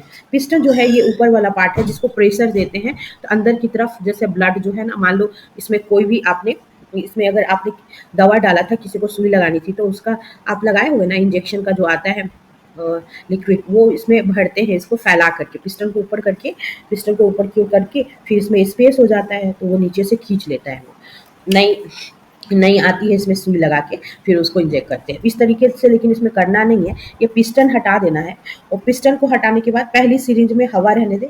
जैसे नीचे वाला जो है, नीचे वाले से आपको क्या करना है, हवा भरना है। नीचे वाले से जैसे आप हवा भरोगे तो हवा रहने दें, दूसरी में जल और तीसरी में चौक के टुकड़े टुकड़े भर दें। सब में जैसे पहले वाले में हवा रहने दोगे थोड़ा सा, उसके बाद दूसरा वाले में आप डाल दोगे, जैसे यहाँ पे लिखा है ना, दूसरे में फिर जल डाल दें और तीसरे में चौक के टुकड़े भर दें। जैसे आप पिस्टन को वापस सिरिंज में लगाएं और फिर से पिस्टन को यहाँ पे हटा के भर देना है आपको बारी बारी से तीनों को, और उसके बाद फिर पिस्टन को लगा देना है। पिस्टन की गतिशीलता आसान करने के लिए उस पर थोड़ी वैसलीन लगा दें। यहाँ पे वैसलीन लगा देना ताकि ये आसानी से फिसल के अंदर जब आप इसको प्रेशर दें तो जा सके। अब पिस्टन को सिरिंज में डाल करके स्पीडित करने की कोशिश करें। पिस्टन को जैसे आप सिरिंज में डालेंगे, इसमें और इसको अंदर की ओर पुश करेंगे। पुश करने का मतलब उसको इकट्ठा करने की कोशिश, एक तरीके से प्रेशराइज करना है। आप ऊपर से बल लगाएंगे, इस पे बल लगाओगे, इसके ऊपर वाले पॉइंट पे यहाँ से प्रेशर दोगे तो ये अंदर की ओर घुसने लगेगा। देखे होंगे सुई निकालते समय, अंदर सुई देते समय वो करते हैं और निकालते समय भी करते हैं, जब इनमें मतलब इंजेक्शन भरना होता है और इंजेक्शन देते समय अंदर की ओर पुश करते हैं। इतना देखे होंगे आप लोग। तो जैसे ही वो अंदर की ओर पुश करने की कोशिश करेंगे, आपने क्या देखा, किस स्थिति में पिस्टन आसानी से अंदर चला गया, कब चला जाएगा। गैस वाला, नीचे वाला में गैस रहेगा, बीच वाले में आपने भर दिया है जल, और चौक वाला किसमें आसानी से चला जाएगा। अपने प्रेक्षण से आपने क्या अनुमान लगाया, ये तीनों चीज़ों जो भरी थी, सॉलिड भी भरा था, लिक्विड था, गैस था। हमने देखा कि ठोसों एवं द्रवों की तुलना में गैसों की स्पीडियता काफ़ी अधिक होती है। जैसे कि जो गैस वाला जो सेक्शन था, एक 3 सेक्शन था एक्चुअली, इसमें पूरे में 3 सेक्शन था। गैस भरा गया है, फिर एक में जल और एक में आपको चूने वो जो चॉक का पाउडर। जैसे आप पुश करोगे तो गैस वाले में तो हवा ही एक्चुअली होती है। जैसे आप इस पिस्टन को ऊपर से नीचे की ओर पुश करोगे तो ये आसानी से नीचे वाले सेक्शन में, सबसे नीचे वाले में जिसमें गैस रहेगा, आसानी से इंजर्ड हो जाएगा, घुस जाएगा।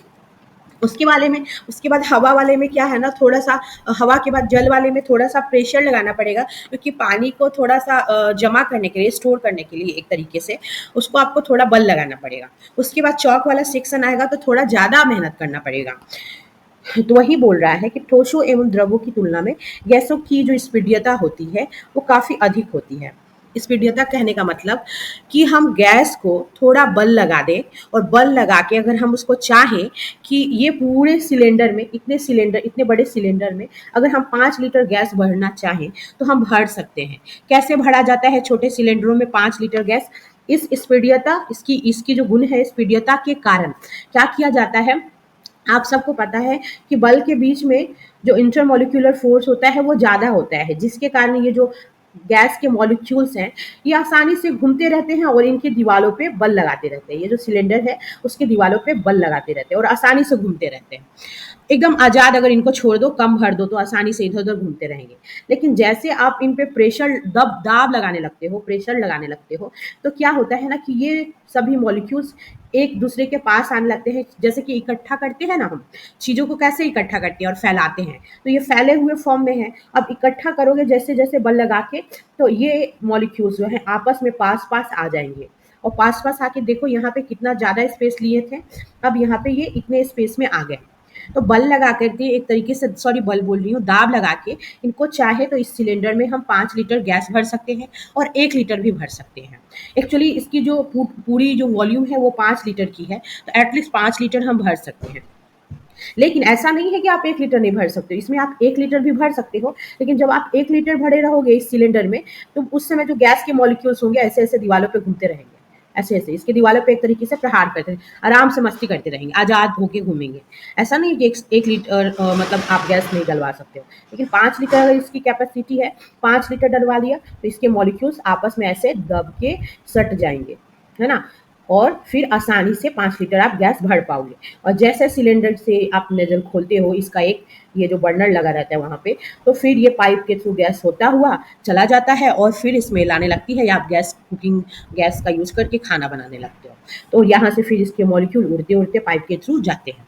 तो कहने का मतलब है कि प्रेशर लगा के गैस को स्पीडित करना आसान होता है। इसका दूसरा एग्जांपल ले लो, ये तो मैंने गैस सिलेंडर समझाया। दूसरा है साइकिल में जब हवा भरते हैं तो कितना प्रेशर तो देते हैं ना उसमें। साइकिल, बहुत लोग साइकिलिंग किए होंगे। साइकिल में जब हवा भरते हो तो उसके जो नोट है वहाँ पे, जहाँ पे मतलब आपको इंसर्ट करना पड़ता है पाइप का पॉइंट, वहाँ पे इंसर्ट करते हो और जितनी बार हवा भरते हो तो देखोगे ना, जो टायर होता है पहले पिचका सा होता है और जैसे हवा भरते हो थोड़ा सा फूलता जाता है, मतलब अच्छा सा उसमें एक तरीके से पूरा प्रेशर आ जाता है और वो फूल जाता है टायर, जो कि पिचके हुए फॉर्म में था जब उसके अंदर हवा नहीं थी। तो इस तरीके से इसमें क्या किया आपने, हवा को स्पीडित करके पूरी हवा भर दी टायर में, है ना, जिसकी वजह से आप टायर आपका पूरी तरीके से फिट हो गया, स्पीडित हो गया, उसमें गैस को आपने अच्छे से स्पीडित कर दिया।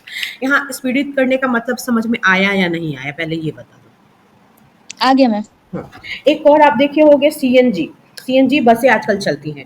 कॉम्प्रेस्ड का मतलब ही होता है स्पीडित, यानी कि उसमें जो कॉम्प्रेस्ड नेचुरल गैस है, इसका फुल फॉर्म ही है, उसमें जो गैस है उसको कंप्रेस करके, दबा करके आपको ज़्यादा भर दिया गैस को, यानी एकदम कंप्रेस फॉर्म में है, दबी हुई है, उसके मॉलिक्यूल्स आज़ाद नहीं है, आस-पास सटे हुए हैं, चिपके हुए हैं। तो कंप्रेस करके गैसों को भरा गया है, इसीलिए इसका नाम कंप्रेस्ड नेचुरल गैस या स्पीडियता करके भी एक नाम लिखा गया है हिंदी में, आगे आप लोग देखेंगे। संपीड़ित प्राकृतिक गैस हाँ, हिंदी में। स्पीडिया ऐसा ही कुछ, हाँ, संपीड़ित प्राकृतिक गैस, सही बोल रहे हो आप।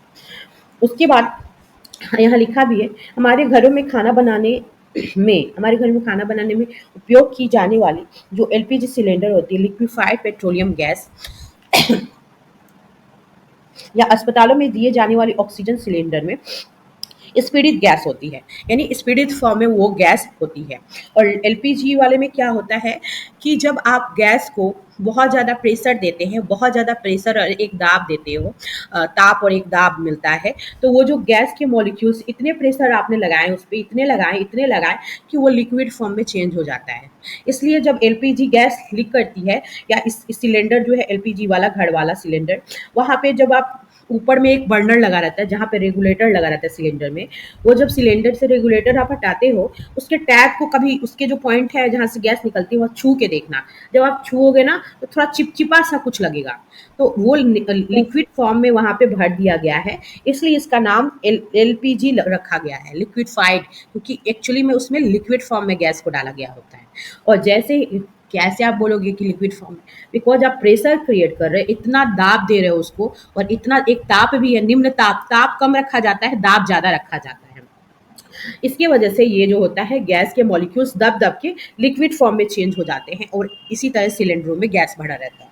लेकिन जैसे आप अपना और रेगुलेटर ऑन करते हैं तो ये जो पाइप लगी है उससे होते हुए आपकी जो कुकिंग गैस है वहाँ पे ये आकर के अपना दे देता है और खाना बनने लगता है। बट कभी भी आप इसको चेक करना चाहो तो चेक कर सकते हो। और उसके साथ स्पीडित फॉर्म में आपको मिल जाएगा ऑक्सीजन सिलेंडर, जैसे कि हॉस्पिटल वगैरह में जो मतलब पेशेंट के लिए जो हम लोग यूज करते हैं, वहाँ पे जो ऑक्सीजन सिलेंडर मिलता है उसमें स्पीडित फॉर्म में रहता है, यानी उसको अब दाब, एक एक्सेस दाब दे करके लिक्विफाइड नहीं किया गया है, मतलब लिक्विफाइड करने के लिए आपको मैक्सिमम प्रेशर क्रिएट करना पड़ेगा, मतलब स्पीडित फॉर्म से भी ज़्यादा आपको उसको प्रेशर देना पड़ेगा, तभी वो जा करके लिक्विड बनेगा। लिक्विड बनाने के लिए स्पीडित करने से भी ज़्यादा प्रेशर देना पड़ेगा। आजकल वाहनों में ईंधन के रूप में स्पीडित प्राकृतिक गैस का उपयोग होता है, इसका नाम याद रख लेना। कहीं कहीं शुद्ध हिंदी देता है, ऐसे तो आजकल इंग्लिश में भी दे देता है पेपर में, अगर हिंदी दिया है तो इंग्लिश तो ज़रूर देगा, तो आसान हो जाता है। स्पीडियता काफ़ी अधिक होने के कारण गैस के अत्यधिक आयतन को एक कम आयतन वाले सिलेंडर में स्पीडित किया जा सकता है, यानी स्पीडियता अधिक है, ये क्वालिटी अधिक है, ये गुण अच्छा है। तो अगर 5 लीटर का सिलेंडर है और उसमें जैसे 1 लीटर गैस है, तो उसको चाहे तो किसी छोटे सिलेंडर में भी हम ट्रांसफ़र कर सकते हैं। अधिक आयतन है तो उसको कम आयतन में भी आप डाल सकते हो, कैसे, कंप्रेस करके, एवं आसानी से एक स्थान से दूसरे स्थान तक भेजा जाता है। इसी तरह सिलेंडर में स्पीडित फॉर्म में गैस को पहुंचाया जाता है। हमारी नाक तक पहुंचने वाली गंध से बिना रसोई में प्रवेश किए ही हम जान सकते हैं कि क्या पकाया जा रहा है। मतलब आपके किचन में कुछ बन रहा है, तो आप किचन में जाए बिना ही आज जान जाओगे कि आपके यहाँ क्या बन रहा है। ये गंध हम तक कैसे पहुँचती है? खाने की गंध के कण वायु में मिल जाते हैं। जब आप खाना बनाते हो, किसी बर्तन में खाना बना रहे हो और उसमें पानी है या थोड़ा बहुत तो पानी हमारे वेजिटेबल्स में भी होता है। तो जैसे आप वेजिटेबल्स बनाते हो और खाने के जो कण है, जो भी वेजिटेबल्स है, उसके पार्टिकल्स के साथ इसका पानी मिल जाता है और वेपराइज़ होता रहता है, उड़ता रहता है, उड़ता रहता है। उड़ते-उड़ते क्या होता है ना, हवा में इसके जो खाने के कण हैं उसके साथ मिल जाते हैं और वो उस तरीके से घूमते-घूमते हमारे नाकों तक फिर पहुँच जाता है। समझ में आया कि कैसे हमारे नाकों तक इसकी स्मेल आ रही है?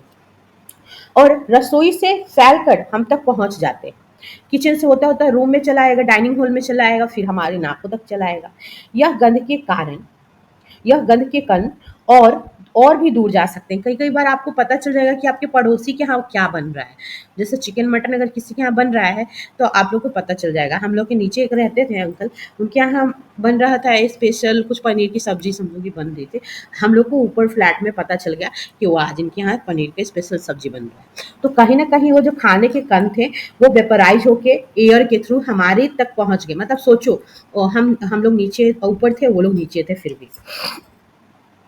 पके हुए गर्म खाने की महक पके हुए गर्म खाने की महक हमारे पास तक कुछ ही क्षणों में पहुंच जाती है। इसकी तुलना ठोस एवं द्रवों के मिश्रण से करें। जीरा का छौंक लगाते हैं तो गली तक पहुंच जाता है। हाँ, जब आप दाल को छेक लगाते हो ना जीरा से, तो देखोगे आपकी उसकी जो स्मेल है, ऐसे जीरा का स्मेल मुझे बहुत पसंद। ऐसा ही पता चल जाएगा कि आपको कहीं पे या कहीं जीरा रोस्ट हो रहा है, तो जो लोग रोस्ट करते हैं ना किसी गोलगप्पे में डालने के लिए या ऊपर से चाट मसाला बनाने के लिए, तो उसका स्मेल पता चल जाएगा।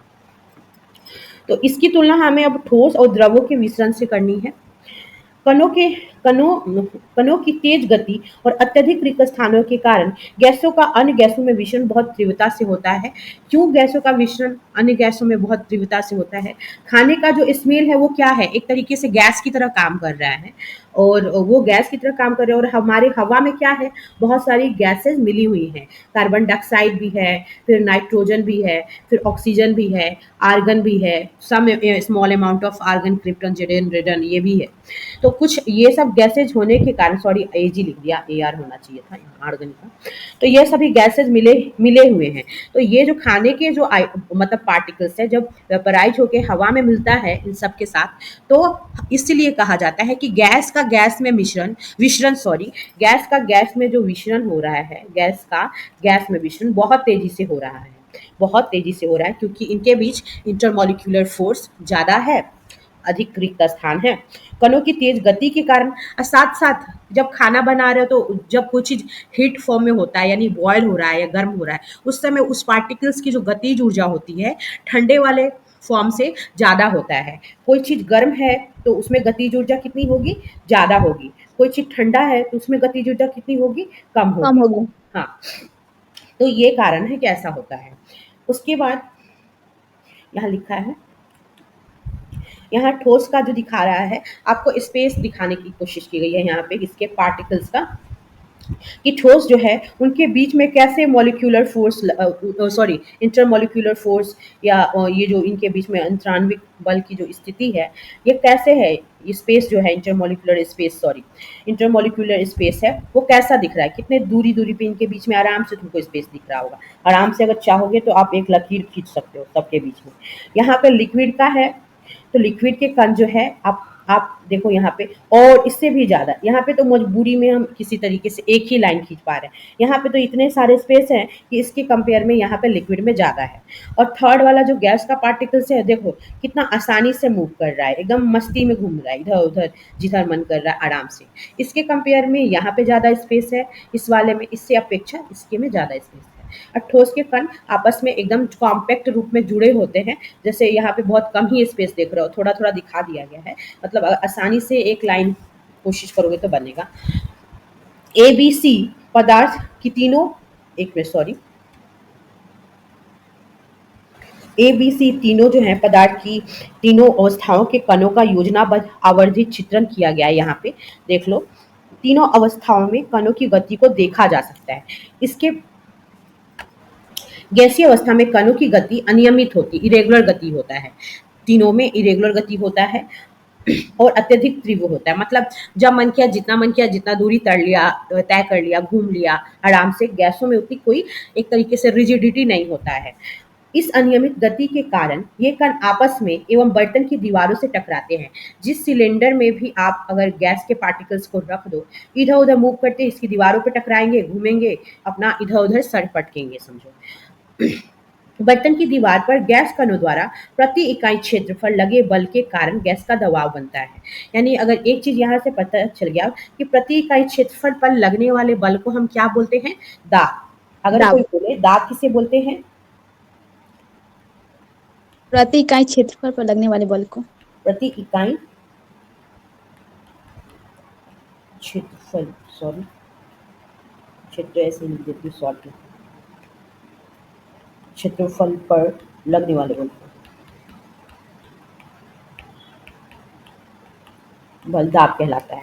याद रख लेना आप लोग। अगर कई बार फॉर्मूला आ जाता है तो दाब इक्वल टू होता है फोर्स बटा एरिया, यानी कि बल बटा क्षेत्रफल। ये इसका फॉर्मूला है। प्रति इकाई क्षेत्रफल पर लगने वाले बल को, प्रति इकाई क्षेत्रफल पर जितना बल लगेगा उसी को दाब कहते हैं। तो इसका फॉर्मूला होता है दाब इक्वल टू फोर्स बटा एरिया, यानी बल बटा क्षेत्रफल। यहीं से इसका मूल आपको ये भी निकल गया, परिभाषा भी और फॉर्मूला भी। किसी तत्व के द्रव्यमान प्रति इकाई आयतन को घनत्व कहते हैं। अब डेंसिटी इक्वल टू क्या होता है? मास बटा वॉल्यूम। घनत्व का क्या मतलब हो गया? जैसे कि जितना द्रव्यमान है किसी भी चीज का, कोई वस्तु है उसका कितना मास है, टोटल वेट कितना है और वो कितना स्थान घेर रहा है, तो उसको हम डेंसिटी से याद करते हैं। डेंसिटी इक्वल टू होता है मास बटा वॉल्यूम। इसको आप देख लेना, एक बार याद कर लेना। ये सब इंपॉर्टेंट क्वेश्चन है, कोशिश करना आपको करने का, ठीक है। कोई दिक्कत होगा तो पूछना। क्या पदार्थ अपनी अवस्था को बदल सकता है? क्या कोई भी पदार्थ अपनी अवस्था को बदल सकता है? जाहिर सी बात है। पहले अगर हम एग्जांपल लेते हैं वाटर का, वाटर को हम बहुत ज़्यादा जब ठंडा करते हैं तो आइस में बदल जाता है। बहुत ज़्यादा हम अगर आइस को थोड़ा सा हीट दे, गर्मी दे, तो वो किस में बदल जाएगा? फिर से वाटर में। और फिर वाटर को बहुत ज़्यादा अगर हम गर्म कर दें तो फिर भाप बन जाएगा। तो यानी कि पानी को हम तीनों फॉर्म में चेंज कर सकते हैं। सॉलिड भी बना दिया मैंने आइस के रूप में, लिक्विड बना दिया वाटर के रूप में, गैस बना दिया वेपर यानी वाष्प के रूप में। समझ में आया यहाँ तक? अब कैसे करेंगे इसको हम देखते हैं। हम अपने प्रेक्षण से हम जानते हैं, अभी तक हम सबको पता है जल पदार्थ की तीनों अवस्थाओं में रह सकता है। हम सबको पता है कि 3 फॉर्म होते हैं और तीनों में आपको पानी मिल जाएगा। ठोस के रूप में जैसे बर्फ, द्रव जैसे कि जल एवं गैस जैसे कि जलवाष्प कण या वेपर भी बोल सकते हो। अवस्था बदलने के दौरान पदार्थ के अंदर क्या होता है? जैसे अगर आइस है तो आइस के उपरांत अगर हम उसको पानी बना रहे हैं तो क्या होता है? क्या चेंजेस होता है? अवस्था के परिवर्तन से पदार्थ के कणों पर क्या प्रभाव पड़ता है? क्या हमें इन प्रश्नों का उत्तर नहीं खोजना चाहिए, एकदम खोजना चाहिए। जैसे ये जो देख रहे हो, ये एक्टिविटीज किया जा रहा है, थोड़ा सा देखो जूम करके। यहाँ पे क्या किया जा रहा है? थोड़ा सा यहाँ पे एक बीकर लिया गया है और बीकर में क्या किया गया है? बर्फ के टुकड़े डाल दिए गए हैं और इस बर्फ को गर्म करके क्या चीज में चेंज करने की कोशिश की जा रही है? पानी में। बर्फ को चेंज, हाँ, पानी में। ये लोहे का स्टैंड है जिससे पकड़ा रखा गया है, उतना नहीं जानना है आपको। और ये बर्नर है जो कि इसको गर्म करने पे हीट दे रहा है। तो जैसे वो बर्फ गर्म होगा, इसमें जो बर्फ रखा गया है बीकर में वो गर्म होगा, तो थोड़ा जब ज़्यादा थोड़ा गर्म हुआ, मान लो कि बर्फ का जो वॉल्यूम मतलब एक टेम्परेचर होता है 0 डिग्री सेल्सियस होता है, 0 डिग्री सेल्सियस होता है। तो उस पे तो वो जमा हुआ है, लेकिन जैसे आप उसको टेम्परेचर देना शुरू किए, थोड़े देर तक देख रहे हो कि उसमें उसके बर्फ में कोई चेंजिंग नहीं आ रहा है। बर्फ वैसा ही एज इट इज पड़ा हुआ है। और जब हाई टेम्परेचर जैसे थोड़ा हो गया, एक टेम्परेचर फिक्स मान लो कि 100 डिग्री सेल्सियस पे तो पानी उबलने लगता है। 100 से थोड़ा कम ही रख लो, 20 मतलब मान लो कि 40-50 जो भी मानना है आपको, मान लो 40 डिग्री सेल्सियस। तो अगर वहां तक आया तो यहाँ से क्या है ना, धीरे धीरे थोड़ा थोड़ा पानी बनना शुरू हुआ। अब आप पूछोगे कि मैम मैंने जो 0 से तो 40 डिग्री सेल्सियस तक का टेम्परेचर दिया था इस बर्नर के थ्रू, एक तरीके से तो मेरा गैस उसमें लग ही रहा था। तो वो गैस क्या होता है कि ये जो बर्फ के कण हैं जो जोर जोर से एक दूसरे को पकड़े हुए हैं बहुत तेजी से, उनको अलग होने में, उनके बीच स्पेस क्रिएट करने में, उनको अलग करने के लिए आपको बल लग रहा है, जो कि आपको हीट के रूप में आप दे रहे हैं उनको। तो इनको टाइम लग रहा है कि ये अपने कणों को थोड़ा थोड़ा अलग करें। अलग करे, इसलिए इतना टेम्परेचर लग रहा है। इसी को बोलते हैं बर्फ की गुप्त उष्मा, जिसका वो उष्मा का जो है ना आपको वजूद ही नहीं पता चलेगा कि उतना उष्मा जो हमने दिया उस उष्मा का हुआ क्या आखिर, आपको समझ में नहीं आया। क्योंकि आफ्टर 40 डिग्री सेल्सियस के बाद आपका जो है ना अब आइस पानी में कन्वर्ट होना धीरे धीरे, अब आपको थोड़ा थोड़ा पानी दिखेगा, क्योंकि बर्फ तुरंत तो पानी में चेंज होगा नहीं, इट विल टेक टाइम, जाहिर सी बात है टाइम लगेगा। तो धीरे धीरे आफ्टर ए पार्टिकुलर टेम्परेचर, एक टेम्परेचर के बाद वो धीरे धीरे कन्वर्ट होना शुरू होता है, सडनली नहीं। और उस थोड़ी देर के बाद फिर आराम से 50, 60, 70, 80 तक आते आते पता चला कि वो पानी बन गया। फिर क्योंकि 100 डिग्री सेल्सियस में तो आराम से उबलने ही लगेगा, आपको पता है। तो आप वो लोग वही समझ गए कि 40-30 डिग्री सेल्सियस तक का कहाँ गया टेम्परेचर। तो उसकी जो है ना उष्मा उसको यूज कर रही थी, बेकार नहीं कर रही थी, उसके कणों को तोड़ने में, उसके कणों को अलग करने में। क्योंकि ठंडे फॉर्म में जो कोई चीज अगर जमा हुआ कोई भी चीज अगर खाओगे, जैसे आम का अगर आइसक्रीम ही बना लो, इवन कुल्फी बनाओ, और बहुत ज्यादा टेम्परेचर देके आप उसको जमा दो एकदम कम टेम्परेचर पे, तो उसके कण एकदम ऐसे तेजी से पकड़ लेंगे एक दूसरे को कि अगर उससे चला के अगर किसी का सर तुम फोड़ सकते हो, इतने तेजी से एक दूसरे को पकड़े होते हैं। सही बोल रही हूँ कि नहीं? अगर बोतल में पानी भर के रख दो, इतना तेजी से वो आपका बोतल पूरा फ्रिज हो जाएगा। अगर उस बोतल को फर्श पे नीचे गलती से गिर जाए तो फर्श फूट जाएगी, वो बोतल नहीं फूटेगा। क्योंकि क्या है ना कि इतने तेजी से जो बर्फ जमा रहता है, जिसके वजह से इतना भारी हो जाता है कि चोट लग जाएगी आपको, बर्फ से चोट भी लगती है। तो इस तरह से क्या होता है ना, उतना उस उष्मा का यूज वो अपने काम को करने के लिए ले रहा है, अपने पार्टिकल्स को अलग करने के लिए। बर्फ के कण सटे होते हैं इसलिए, तो इसीलिए उसको गुप्त उष्मा कहा जाता है। और गुप्त उष्मा के बारे में हम लोग बहुत कुछ जानते भी हैं, हम सब जानते हैं, पढ़ाई है थोड़ा बहुत हम लोगों ने अपने क्लासेज में। तो ये काम यहाँ पे हो रहा है, समझा दिए हैं पहले, लेकिन इस काम को अब थोड़ा देखते हैं लिखा क्या है। तापमान परिवर्तन का प्रभाव क्या होता है, यहाँ लिखा हुआ है। एक बीकर में 150 ग्राम बर्फ का टुकड़ा ले एवं चित्र 1.6 के अनुसार उसमें प्रयोगशाला में लैब में लेके प्रयुक्त थर्मामीटर को यहाँ पे टेम्परेचर रीडिंग करने के लिए, ताकि आपने कितना टेम्परेचर अब तक दे दिया, ये बर्नर जला रहे हो तो टेम्परेचर तो दे ही रहे हो, तो इसको रीड करने के लिए यहाँ पे एक थर्मामीटर भी लगाया गया है। साथ साथ कांच की एक छड़ है, ताकि जब आप बर्फ को गर्म कर रहे हो तो उसको चलाते रहो, ताकि वो जल्दी से पानी में कन्वर्ट हो जाए। तो थर्मामीटर भी प्रयोग किया गया है, ताकि थर्मामीटर बर्फ को छू रहा हो, कोशिश करने की थर्मामीटर का जो बल्ब है वो बर्फ को छू करके उसका टेम्परेचर रीड कर रहा हो, और आपको यहाँ पे उसका पाठ्यांक शो कर रहा हो। धीमी आंच पर बीकर को गर्म करना शुरू करें। जब बर्फ पिघलने लगे तो तापमान को अब आपको नोट करना है। जब सारा बर्फ पानी में परिवर्तित हो जाए तो पुनः टेम्परेचर को नोट करना है कि अब कितना टेम्परेचर है उस पानी का, जो आइस से वाटर में चेंज हो गया। ठोस से द्रव अवस्था में होने वाले परिवर्तन में जो भी ऑब्जर्वेशन आपने नोट किए उसके बारे में आपको बताना है। अब बीकर में कांच की छड़ डालें और हिलाते हुए गर्म करें। अब फिर पानी जब बन गया है, अब दूसरे प्रोसेस में ये काम कर रहे हैं कि जैसे यहाँ पे पानी दिखाया जा रहा है, इस पानी को धीरे धीरे इन्होंने गर्म करना शुरू कर दिया। वही लिखा है कि अब गर्म करें, जब तक गर्म करें जब तक कि जल जो है पानी आपका उबलने लगे, यानी 100 डिग्री सेल्सियस पे आके पानी उबलने लगता है तो वो उबलने लगेगा। थर्मामीटर की माप पर बराबर नजर रखें। अब आपको ध्यान देना है कि जो टेम्परेचर चल रहा है, कितना रीडिंग दे रहा है, कितना नहीं दे रहा है, बार बार पाठ्यांक को देखना भी है, जब तक कि अधिकतर जलवाष्प ना बन जाए। यानी अब आप टेम्परेचर यहाँ पे देख के क्या करने की कोशिश कर रहे हैं, पहले तो आप बर्फ से पानी बनाए, फिर आप क्या बनाए बताओ? पानी से जलवाष्प में बदलने। हाँ, अब आप पानी से जलवाष्प का कण बना रहे हो, भाप बना रहे हो। समझ में आ रहा है रोशन? जी ma'am. Masroofa, yes ma'am. Parmila, आपको समझ में आ रहा है बेटा? परमीला, हाँ एक बार बोल दिया करो यस समझ में नहीं आ रहा है, क्योंकि नहीं समझ में आया तो फिर से बता देंगे, है ना। तो वो जो है ना फिर जलवाष्प के रूप में बनने लगेगा, क्योंकि 100 डिग्री सेल्सियस पे जैसे बॉयल होना शुरू हो जाएगा। इसको थोड़ा हम जूम इसलिए नहीं कर रहे ना, बार बार पता नहीं स्टार्टिंग पेज पे क्यों आ जाता है। तो जैसे उबलना शुरू करेगा तो फिर ये भाप के कणों के रूप में दिखना शुरू हो जाएगा। इसी को यहाँ पे समझाया गया है इस वाले एक्सपेरिमेंट के थ्रू। यहाँ पे भी सेम स्टैंड है, लोहे का स्टैंड है, थर्मामीटर है, कांच की छड़ है, ताकि आप पानी को हिला सको। बीकर में जल रखा हुआ है और एक बर्नर जल रहा है, जो आपका स्टोव है वो बर्नर है।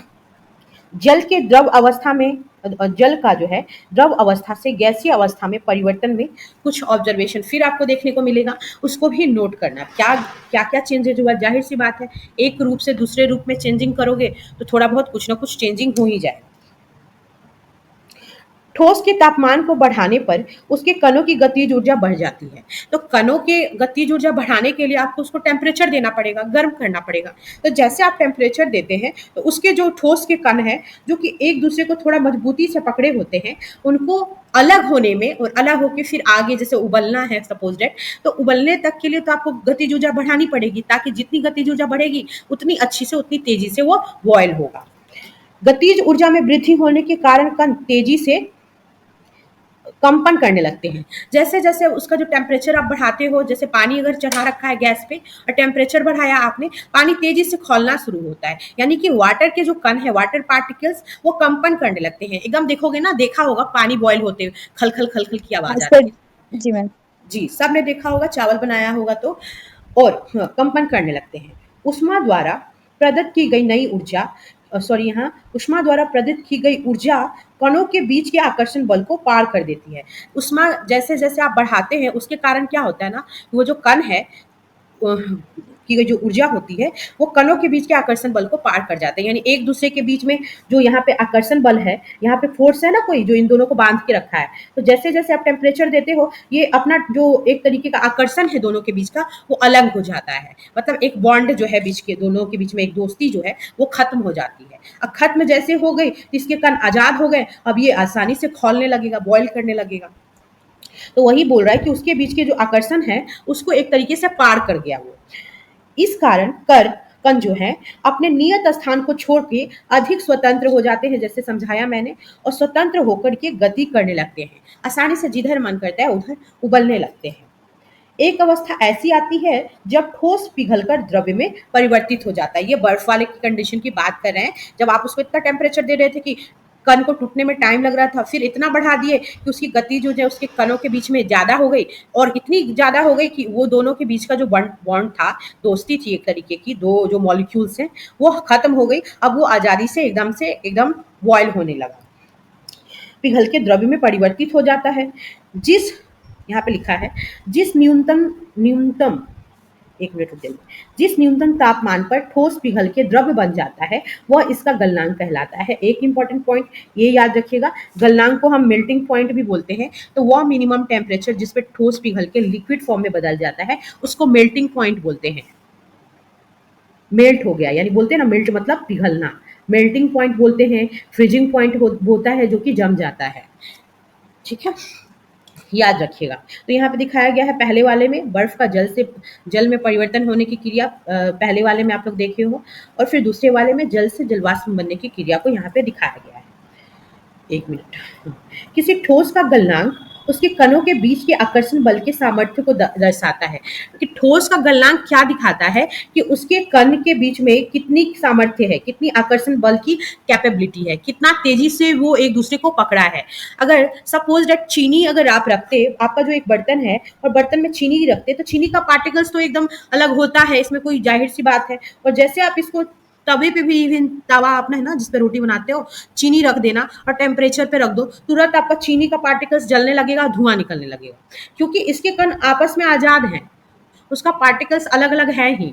मतलब पार्टिकल्स की बात है, छोटा छोटा जो क्रिस्टल है चीनी का, शुगर का जो क्रिस्टल है वो अलग है, वो तुरंत जलना शुरू कर देगा। लेकिन वही जो एक आइस है बड़ा सा, उसको गलाने में आपको टेम्परेचर ज़्यादा देना पड़ा, ज़्यादा टाइम टेकिंग हुआ, क्योंकि ये पूरा एक तरीके से पूरा पकड़ा हुआ है, जकड़ा हुआ रूप है, और एक एक एक कॉम्पैक्ट रिलेशनशिप बनाया हुआ है, एकदम मजबूत बॉन्ड बना दिया है आइस के फॉर्म में। लेकिन शुगर वाले में क्या है, शुगर वाले में उसके जो क्रिस्टल्स है शुगर के वो अलग अलग मौजूद हैं। यही कारण है कि अगर हम उसको तवा पे 2-4 चीनी का दाना रखोगे, तुरंत हिट होना शुरू हो जाएगा और एक स्मेल आनी शुरू हो जाएगी, है कि नहीं? जी मैम। हाँ, तो दोनों में डिफरेंस समझ में आ गया? यहाँ तक कोई दिक्कत है? बोल दीजिए सपना। No ma'am. मैम मतलब ये जो चीनी का कण है हाँ हाँ, तो ये जलना शुरू क्यों कर देता है एक बैग, मतलब उसको टेम्परेचर देने पर? क्योंकि क्योंकि उसमें मतलब जलवाष्प की कमी होती है, जैसे कि जल जाहिर सी की बात है मात्रा उसके बीच में तो कोई वाटर का कोई भी कण उसमें मौजूद नहीं है ना। चीनी तो एक सॉलिड फॉर्म में प्योर क्रिस्टल है कि नहीं है? पूरा हाँ क्रिस्टल जी है, और उसको आप जैसे एकदम मतलब तुरंत टेम्परेचर पे रखते हो तो वो बर्फ की अपेक्षा तेजी से एकदम गर्म हो जाता है, क्योंकि बर्फ के जो मॉलिक्यूल एकदम जोर से पकड़े हुए हैं, तो उसको हमको टेम्परेचर तब तक देना पड़ेगा जब तक अंदर के कण एक दूसरे को थोड़ा छोड़ छोड़ के अलग नहीं हो जाते तब तक। लेकिन क्रिस्टल वाले में क्या था, सुगर का कण, सुगर का जो छोटा छोटा पार्टिकल्स है वो तो छोटा छोटा दाना है ही, वो बात अलग है कि एक चम्मच रखे, एक चम्मच ही रख के देख लेना तुरंत। तो ये बोल रहा है, ये क्या समझा रहा है कि किसी ठोस का जो गलनांक है, कोई भी ठोस है, जैसे सुगर लिया मैंने और एक आइस लिया, उसके कणों के बीच के आकर्षण बल के सामर्थ्य को दर्शाता है। अगर किसी भी चीज का सामर्थ्य ज्यादा है, यानी ये जो आइस है, ये मैंने आइस का एग्जांपल दिया, इसके कणों के बीच में सामर्थ्य कितना है, ज्यादा है कि कम है, आकर्षण बल का सामर्थ्य। ज्यादा देखो है। टर्म क्या लिखा है, टर्म लिखा है आकर्षण बल के सामर्थ्य, यानी दोनों जो कणों के बीच में आकर्षण बल का जो शक्ति है वो अगर ज्यादा है, तो आप इसको पिघलाने के लिए टेम्परेचर कितना देना पड़ेगा, हाई टेम्परेचर चाहिए, ज्यादा टेम्परेचर चाहिए, हाई नहीं, आप बोल सकते हो ज्यादा चाहिए या नहीं चाहिए, ज्यादा चाहिए ना। लेकिन जी शुगर के जो कण है, जैसे आप एक पॉट लिए और यहाँ शुगर डाले हो, तो शुगर के कण ऐसे ही मौजूद है, लेकिन जैसे इसको, क्योंकि इसके कण जो है यहाँ लिखिए, उसके उसके कणों के बीच के आकर्षण बल के सामर्थ्य को, तो कण तो छोटा छोटा है, क्रिस्टल जैसा आइस जैसा एक दूसरे को पकड़ के नहीं रखा है, इसलिए इसको तुरंत हीट होने लगता है ये, क्योंकि इसके बीच जो सामर्थ्य होगा आइस के कंपेयर में कम होगा। तो कहने का मतलब, इसको कम तापमान पे कम टेम्परेचर देके, इसको हाई की जरूरत नहीं है, इसको लो टेम्परेचर पे ही आप अगर चाहो कि गर्म कर दो तो ये गर्म होने लगेगा, यानी गलाने लगोगे। अगर चीनी को तुरंत गलाना है तो तुरंत आप गलाने लगोगे। चाशनी मतलब चाशनी चीनी को बनता है गलाने जैसे के लिए पानी की आवश्यकता पड़ती है मैम, हाँ, क्योंकि नहीं। वो एक अलग चीज मैंने बताया, मैं बता रही थी जैसे तवा, जैसे रोटी बनाते हो ना, उस पे एक चम्मच चीनी रख के आज देखना आप, एक चम्मच तो चीनी भी जल डलवा, जाएगा मैम, वो तो जल ही जलेगा ना, जाएगा। तो वो तुरंत हीट हो गया। लेकिन वही आप जी एक ठोस इतना बड़ा टुकड़ा लेना आइस का और उसको तवा पे रखना, इट विल टेक टाइम, वो टाइम लेगा पानी में बदलने में, क्योंकि इसको ज्यादा उष्मा की जरूरत होगी, इसको कम जरूरत होगी, क्योंकि इसके छोटे छोटे कण, बेटा शुगर का जो कण है वो तो ऑलरेडी अलग है ही, मतलब उसके जो क्रिस्टल से कण तो एकदम छोटा चीज हो गया, एकदम छोटा चीज हो गया, और ये क्रिस्टल अलग है ना इसके, इसीलिए चीनी छोटा होता है ना। और वही समझ गुड़ रख दो, वही गुड़ का एक ढेला रख दो, गुड़ का ढेला, तो वो पिघलने में थोड़ा टाइम लगेगा कि नहीं लगेगा। हाँ, जी ये समझा। तो वो यही लिखा है कि गलनांक का क्या मतलब, गलनांक से ये समझ जाना कि किसी भी पदार्थ का, किसी भी सॉलिड का अगर कण है, प्लीज उसको बंद कर दीजिए, इसमें ला रही है, और वो उसके कण बहुत तेजी से एक दूसरे को पकड़े हुए हैं, इसका मतलब है कि वहां पे आपको ज्यादा आकर्षण बल है, इसलिए ज्यादा आपको टेम्परेचर देखिए उसका गलनांक कितना होगा, उसका मेल्टिंग पॉइंट क्या हो जाएगा, हाई मेल्टिंग पॉइंट हो जाएगा। लेकिन जिसके कण अलग होंगे उसमें आकर्षण बल कम होगा, जाहिर सी बात है, उसके बीच में जो आकर्षण बल होगा कम होगा, उनके बीच में स्पेस ऑलरेडी ज्यादा ही होगा, उनके बीच में ऑलरेडी स्पेस ज्यादा है, तो इसको और अलग करने के लिए तो इसको थोड़ा ही टेम्परेचर दोगे ना, थोड़ा ही दोगे तो और आजाद हो जाएगा, और आजादी से घूमेगा। लेकिन सॉलिड वाले में तो पकड़ा हुआ है जोर जोर से, जैसे कि ठीक है। नमक में, पानी में नमक बहुत जल्दी मिक्स हो जाता है, वही चीनी क्योंकि थोड़ा सा हाँ, टाइम लेता है। हाँ, क्योंकि उसके कण शुगर के क्रिस्टल से भी छोटे हैं, जी है ना। तो वही जी जी सामर्थ्य का मतलब हो गया शक्ति, उसकी शक्ति कितनी, किसी भी पदार्थ की शक्ति उससे मापी जाएगी, उनके बीच, उनके कणों के बीच में जितना आकर्षण बल होगा, ज्यादा बल होगा, ज्यादा बल होगा तो ज्यादा आपको मेल्टिंग पॉइंट हो गया किसी पदार्थ का। अब लोहे का कितना होगा, चीनी का कितना होगा, ज्यादा। लोहे का चीनी के कंपेयर करें तो लोहे का किसका ज्यादा सबसे होगा? ज्यादा है। लोहे को पिघलाने के लिए आपको बहुत टेम्परेचर देना पड़ेगा। जिंक है और लोहा है, जिंक और लोहा दोनों है, जिंक और लोहा में से किसका ज्यादा होगा, लोहा का लोहा होगा। का ज्यादा होगा, जिंक का कम होगा, कि वो उसका मेल्टिंग पॉइंट उसका हाई है लोहे का, है ना, क्योंकि उसके कण बहुत तेजी से एक दूसरे को पकड़े हुए हैं, अपने कणों को पकड़े, इसलिए। समझ में आ गया यहाँ तक, कोई दिक्कत है रोशन, जी परमिला, मैम। सपना, मसरूफा, यहाँ तक हो गया, यहीं तक आज रहने देते हैं, ठीक है, कोई दिक्कत या, हाँ बोलिए रोशन बोलिए, आगे बोलिए तो पढ़ा दे जैसे।